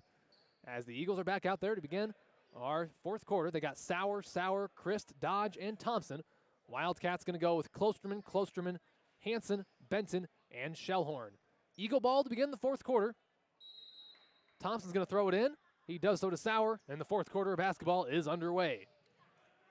Sauer gives it to Chris, back to Sauer, now over to Dodge, skip past to Sauer, Zane Sauer, open look from 3, that one is going to be, no, it is good actually, wow. Lucky bounce there for Zane Sauer as it rolls around off the glass and through the hoop. He's got 19, Wildcat lead is 2. Hansen left wing, inside to Klosterman, Matthew Klosterman goes up the shot, it's no good, Shellhorn skies up for the rebound, he puts it back up, it's no good. Klosterman secures the rebound, that's in the hands of Benton, he'll take a 3, it is no good off back iron.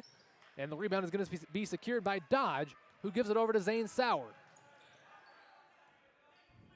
Sauer has the top of the key over to Christ. He has it at the volleyball line, guarded by Aiden Klosterman. Into the corner to Dodge. Back to Christ on the right wing. Back to the corner to Sauer. Closely guarded by Hansen. They're going to get Jaden Hansen for the foul there. That'll be Jaden's first of the game. Team foul number 2 of the second half. As this is going to be Wildcat. And Wildcats stay on defense here as the Eagles will have it. Zane Sauer is going to throw it in. Looking for somewhere to go with it. Had to be close to that 5 seconds, but he does get into the Dodge. Top of the key now to Chris. Zane Sauer is going to take the 3-pointer. That one is going to be no good. Rebounded by Matt Sauer. Back to Zane Sauer. He makes one move. He's going to take a pull-up jumper. It's no good. Rebounded by Shellhorn. Shellhorn over to Aiden Klosterman crossing half court. He picks up his dribble, and his pass is going to be stolen away by Dodge. One-on-one fast break. He lays it up. It's going to be good, and we are all tied up as Jamison Dodge puts in the fast break layup. We're tied at 32 with 6:40 to go in the game.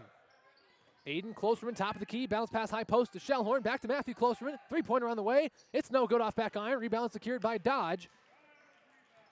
As the Eagles have the ball in a tie game, 6.5 minutes to play. Sauer, top of the key. And the Eagles are going to call timeout. It's going to be a full 60-second timeout with 6:25 remaining in the fourth quarter. We're all tied up. Central City 32, Midland 32. During this timeout, I'll go ahead and give a shout out to our sponsor, Next Bank. What's next on your list of financial goals? Wherever you're going next, Next Bank is a loan that's right for you. Your next car, your next home, even your next adventure, all are within reach with a Next Bank loan. Convenient locations in Central City, Waterloo, Cedar Rapids, Marion, and Coralville. Next Bank, member FDIC, equal housing lender.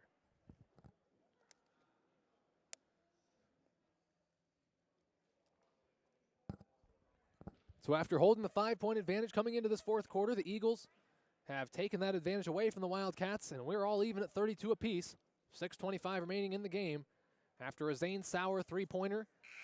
And then Jamison Dodge stole a pass, and then on the fast break, one-on-one with Matthew Klosterman, finished at the rim and tied us up at 32. Midland called the timeout, so it'll be Midland basketball coming out of the break. No subs for the Wildcats are correct, and they did have one sub. Braden Rickles entered the game, as I believe Jaden Hansen exited. He joins the Klostermans alongside Benton and Shellhorn. Zane Sauer will throw it in. He gets it into Dodge, and he gives it to Christ, as the Eagles have it across half court. Over to Sauer, top of the key to Christ. Over to Dodge in the left wing. Lob play to Zane Sauer. Works. No, he can't finish. It worked all the way until the shot. And then Zane Sauer couldn't finish the basket as Aiden Klosterman's crossing half court. Over to Matthew Klosterman. He's going to have it stolen away, but there's a foul called on, I believe, Zane Sauer will be whistled for it. Wildcats will be shooting the rest of the way here after that one, as that was the 6th. Zane Sauer's first. And Braden Rickles will throw it in for Central City underneath the Wildcat basket. Looking for someone to go with it. Inbounds pass goes to Klosterman in the corner, fakes a three, dribbling up. Now gives it over to Shellhorn. Benton high post. Bounces off the foot of Sauer, and he's going to run the other way with it. Zane Sauer in transition. His layup is no good. Rebounded by Rickles. Nice board there by Braden. And he hands it off to Aiden Klosterman. In some trouble there. Double team comes. Bounce pass to Benton. And he's going to bring it across half court. And now he's going to give it over to Shellhorn, short corner. Down low to Benton. His shot is going to be no good, but he is fouled. And Makai Benton will go to the line to shoot two for Central City. And that does put the Eagles over the limit. That's the 7th team foul. And we'll be shooting from here on out. Looks like they got John Thompson on the foul. His third, like I said, team foul number 7. And Makai Benton will shoot 2 free throws for Central City. First free throw on the way from Benton. That one's no good off front of the rim. We're still tied as Warren Eaton's going to re-enter the game for the Eagles. John Thompson, he just committed his 3rd foul. He is going to exit the game for Midland. Benton set to attempt his 2nd of 2 free throws here on this trip to the line. Trying to give the Wildcats the lead back is Benton. His 2nd free throw on the way. That one is no good. He misses both. It's going to go out of bounds. Last touch by Braden Rickles trying to pull in a rebound. And it'll be Midland basketball. We're still tied at 32 apiece. 5:45 to play. Inbounds pass goes to Zane Sauer. As he's going to cross half court. Aiden Klosterman's there to guard him. Gives it over to Eaton. Now into the corner to Matt Sauer. Zane Sauer right wing. Back to Eaton. He thinks about a three, now gives it down low to Matt Sauer, and they're going to call a foul. I think they got Benton on that one. And that is indeed the case. Makai Benton called for his 2nd foul of the game, team foul number 3 against the Wildcats. Zane Sauer will throw it in from underneath the Eagles basket. He gets it in to Matt Sauer down low, takes one dribble, goes up with it. His fadeaway shot's no good, rebounded by Rickles. Wildcat ball, they have a chance to take the lead here in this tie game. Over to Matthew Klosterman, thinks about a three. Now he's going to give it to his brother Aiden there at the volleyball line. Braden Rickles right wing. Attacking the hoop. Picks up his dribble. Top of the key to Matthew Klosterman. Now back to Rickles on the right wing. Short corner to Shellhorn. Down low to Benton. It's tipped and stolen away by Matt Sauer. Good idea by Shellhorn, but he couldn't get it to go. As Zane Sauer will bring it up the floor for Midland. Over to Dodge there on the left wing, and now top of the key to Sauer. Back to Dodge. Inside to Matt Sauer. Over to Eaton. Into the corner to Christ. He'll chuck up a three-pointer. That one's going to be no good. Rebound is secured by Benton as Aiden Klosterman's going to bring it up for Central City. We're tied at 32, 4:40 to play in the game. Matthew Klosterman has the left wing. Attacking down low. Makes a nice move. He puts it up. It's good. Took some contact. No call, but he gets the shot to go regardless. He's got 5. Wildcat lead is 2, 34-32. Top of the key is Sauer into the corner to Eaton, and they're going to have a moving screen called against, I think that was Matt Sauer they got it for.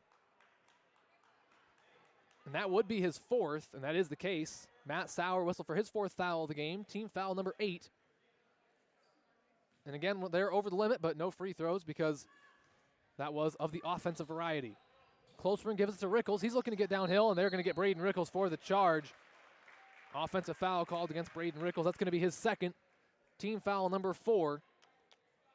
As Midland will get the ball back, they trail by 2. Wildcats hold the 2-point advantage here with 4:10 to go in the game. Zane Sauer taking his time, bringing it down the floor for the Eagles. He crosses half court. Matthew Closeman greets him. Back over to Sauer, top of the key, and Eaton nearly lost it, but he did secure the pass there as now Sauer has a right wing. Dribbling to his left, down low to Matt Sauer, corner to Eaton. Open look from 3, on the way. It's well short, rebounded by Matthew Closeman. Nearly has it stolen away. Now gives it to Benton, who gives it right back to Matthew Closeman, who's going to bring it up for the Wildcats. Over to Aiden, he fakes a 3. Corner to Rickles, he will take the 3. It's going to be well off the mark. Shellhorn gets the offensive rebound though, and he puts it back in. Wildcats lead is extended to 4 here. Marcus Shellhorn, his 6th point of the game. Wildcats lead it 36-32 with 3.5 minutes to go in the game. Top of the key to Zane Sauer, dribbling to his left. Thought about a pullback 3, but he doesn't take it. Pass is tipped, ends up in the hands of Matt Sauer. Now they're on the ground for it.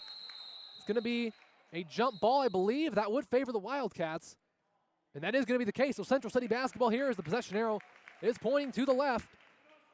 And that is in favor of the Wildcats. They get it back here, up by 4 with 3:19 to go in the game. 36-32 our score, Central City with the lead. Aiden Closeman's going to bring it up for the Wildcats. Eagles looks like they're going to press in the half court, not in the full court though. Aiden Closeman gives it over to his brother Matthew on the left wing. A lot of pressure being applied. He's trying to get downhill. Now he's going to bring it back out. Bounce pass to Rickles. He's attacking the hoop. Over to Aiden Closeman. 3-pointer on the way is no good. Rebounded by Benton. He's going to go back up with it. His putback's no good. Matt Sauer secures the rebound, gives it over to Zane Sauer. Zane Sauer skips it over to Dodge. 3-pointer on the way from Christ. In the corner is going to be good as Kale Christ knocks down a timely 3-pointer. And it's a 1-point game. 36-35 lead for the Wildcats. Aiden Closeman crossing half court. 2:35 to go in the game. Down low to Benton. He's met with some contact that was on the floor, so the shot will not count, but he will go to the line for 1-1 here in the bonus. We'll see who they got for the foul on the Eagles. Looks like they got Matt Sauer, and that should be his 5th. That is the case. His 5th, team foul number 9. He will exit the game with 5 fouls, and John Thompson will come in. And Makai Benton will go to the line to shoot 1-1 for Central City. Wildcats lead by 1 as Benton goes to the line. Front end of the 1-1 on the way is good. Clutch free throw there by Makai Benton. He's got 14 on the night. He'll have a chance for one more after knocking down the front end of the 1-1.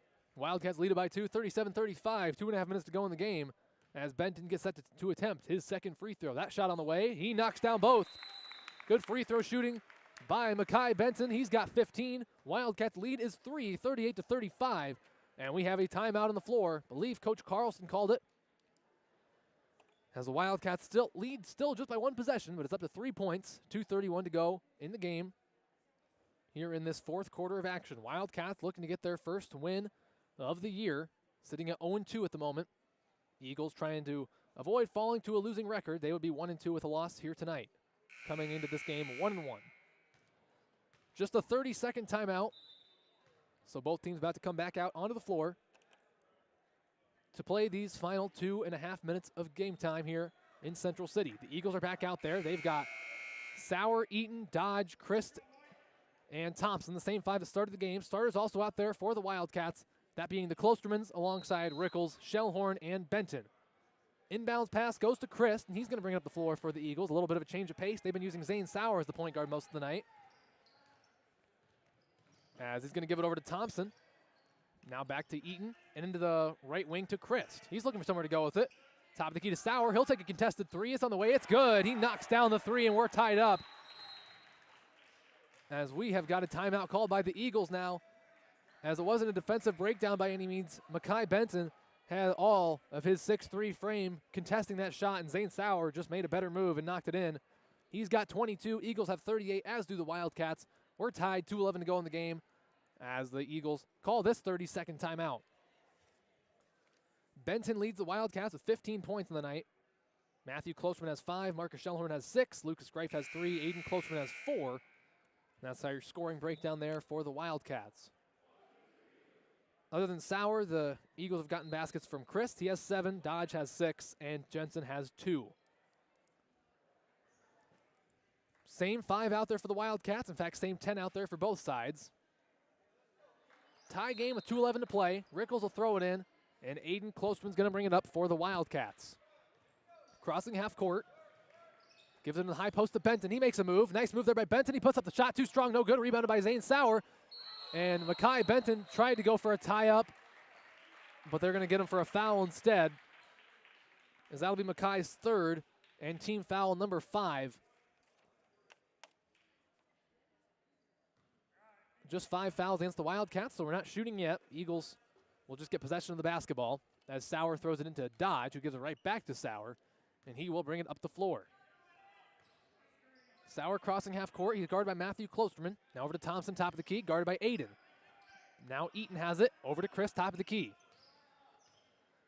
Trying to run a set play, it looks like, are the Eagles. Eaton, top of the key. We're down to 1:40 to go in the game. Still tied at 38. Chris closely contested there as it's over to Thompson. Chris has it in the right corner. Matthew Klosterman playing some really nice defense on him as he gets it over to Sauer on the right wing. Eagles in no hurry here with a tie game and 90 seconds to play. Chris chucks up a three-pointer. It's good. Kale Chris knocks down a clutch three-pointer to give the Eagles a 3-point lead with 1:15 to go in the game. Over to Matthew Klosterman, top of the key. He's looking for somewhere to go with it. Gets it to Schellhorn, right back to Matthew Klosterman. Gets it to Aiden. Aiden dribbling to his right. Bounce pass over to Benton. He's going to take a 3. It's no good off the rim. Rebounded by Aiden Klosterman. He goes right back up with it. It's no good. No call. And Sauer pulls down the rebound, as we're going to get a timeout called by the Eagles as they lead by 3 after Kale Chris knocks down the 3. Benton missed the 3, and Aiden Klosterman got the offensive rebound. Went for the putback, took some contact, but no call. And it'll be Eagles basketball here with 52 seconds to play in the game. They lead it by 3, 41-38, as they clearly hold the upper hand here. They're in the better position, leading by 3 with possession of the basketball with under a minute to go. And Wildcats would have to foul twice if they wanted to go that route in order to get the Eagles to the free throw line, as they have just 5 team fouls, 7 needed to force the 1-and-1, and then 10 for the double bonus for 2 free throws. 52 seconds remain in this game as the Wildcats have trailed for almost the entirety of the game, but now they trail by 3 after leading for most of the afternoon. Hopefully the Wildcats can come back and get this one. Just a 1-possession game still, but the Eagles do have possession of the basketball. Both teams have their starting lineups on the floor. For the Wildcats, that's the Klostermans, Benton, Schellhorn, and Rickles. Eagles basketball. Wildcats applying the full court pressure. Sauer's going to throw it in, gets it into Eaton. Aiden Klosterman's there, applying pressure but not fouling. Back to Sauer. Now back to Eaton, trying to get across half court. He does so over to Thompson. Thompson left wing. And looks like maybe an intentional foul there from Benton, as they are going to get Makai Benton for the foul. They got to make sure he doesn't do any more of those intentional fouls, because that's his 4th.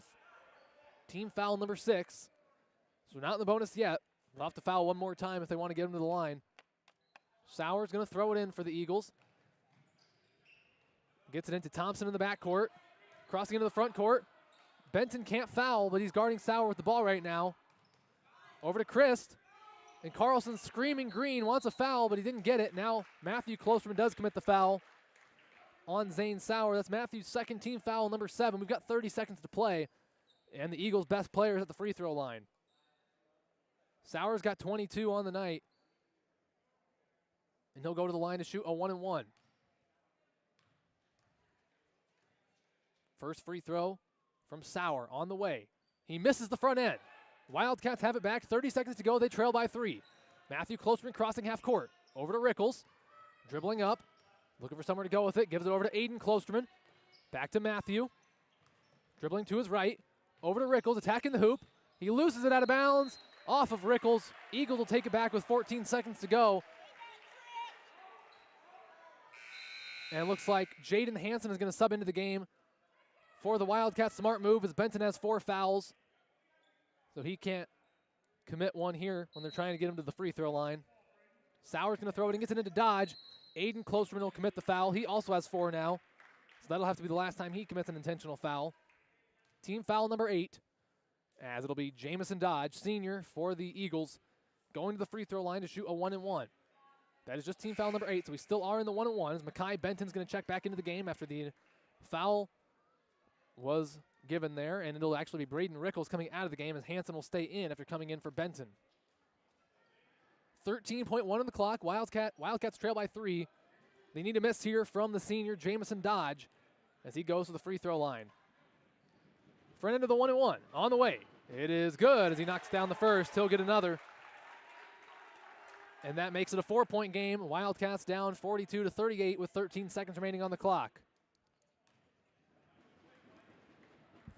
Second free throw from Dodge on the way. That one's good as well. He knocks down both. Klosterman skip pass over to Shellhorn. He's going to pick it up. He's going to be stolen away by Dodge. He's running in the full court with 5 seconds to go. And he's just going to hold it.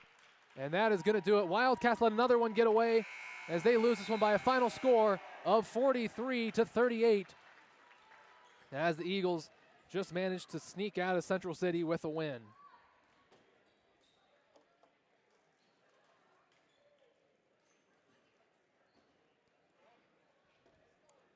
So the 5-point victory for the Eagles. I'll briefly go over some statistics here. Zane Sauer led the Eagles with 22 points. He was followed by Cale Christ with 10, including that clutch 3-pointer that gave the Eagles their lead here in the fourth quarter that they did not relinquish. Jamison Dodge had 8, including those 2 sealing free throws, kind of put the ice on this game. And then Ty Jensen also had 2. For the Wildcats, Matthew Klosterman had 5. Aiden Klosterman had 4. Makai Benton led the team with 15. Marcus Shellhorn had 6. Braden Rickles had 5. And Lucas Greif had 3. Again, our final score in this one, Midland 43, Wildcats 38. So that is going to do it for today, ladies and gentlemen. The girls pick up a win, 52-28, while the boys fall just short against the Eagles, 43-38.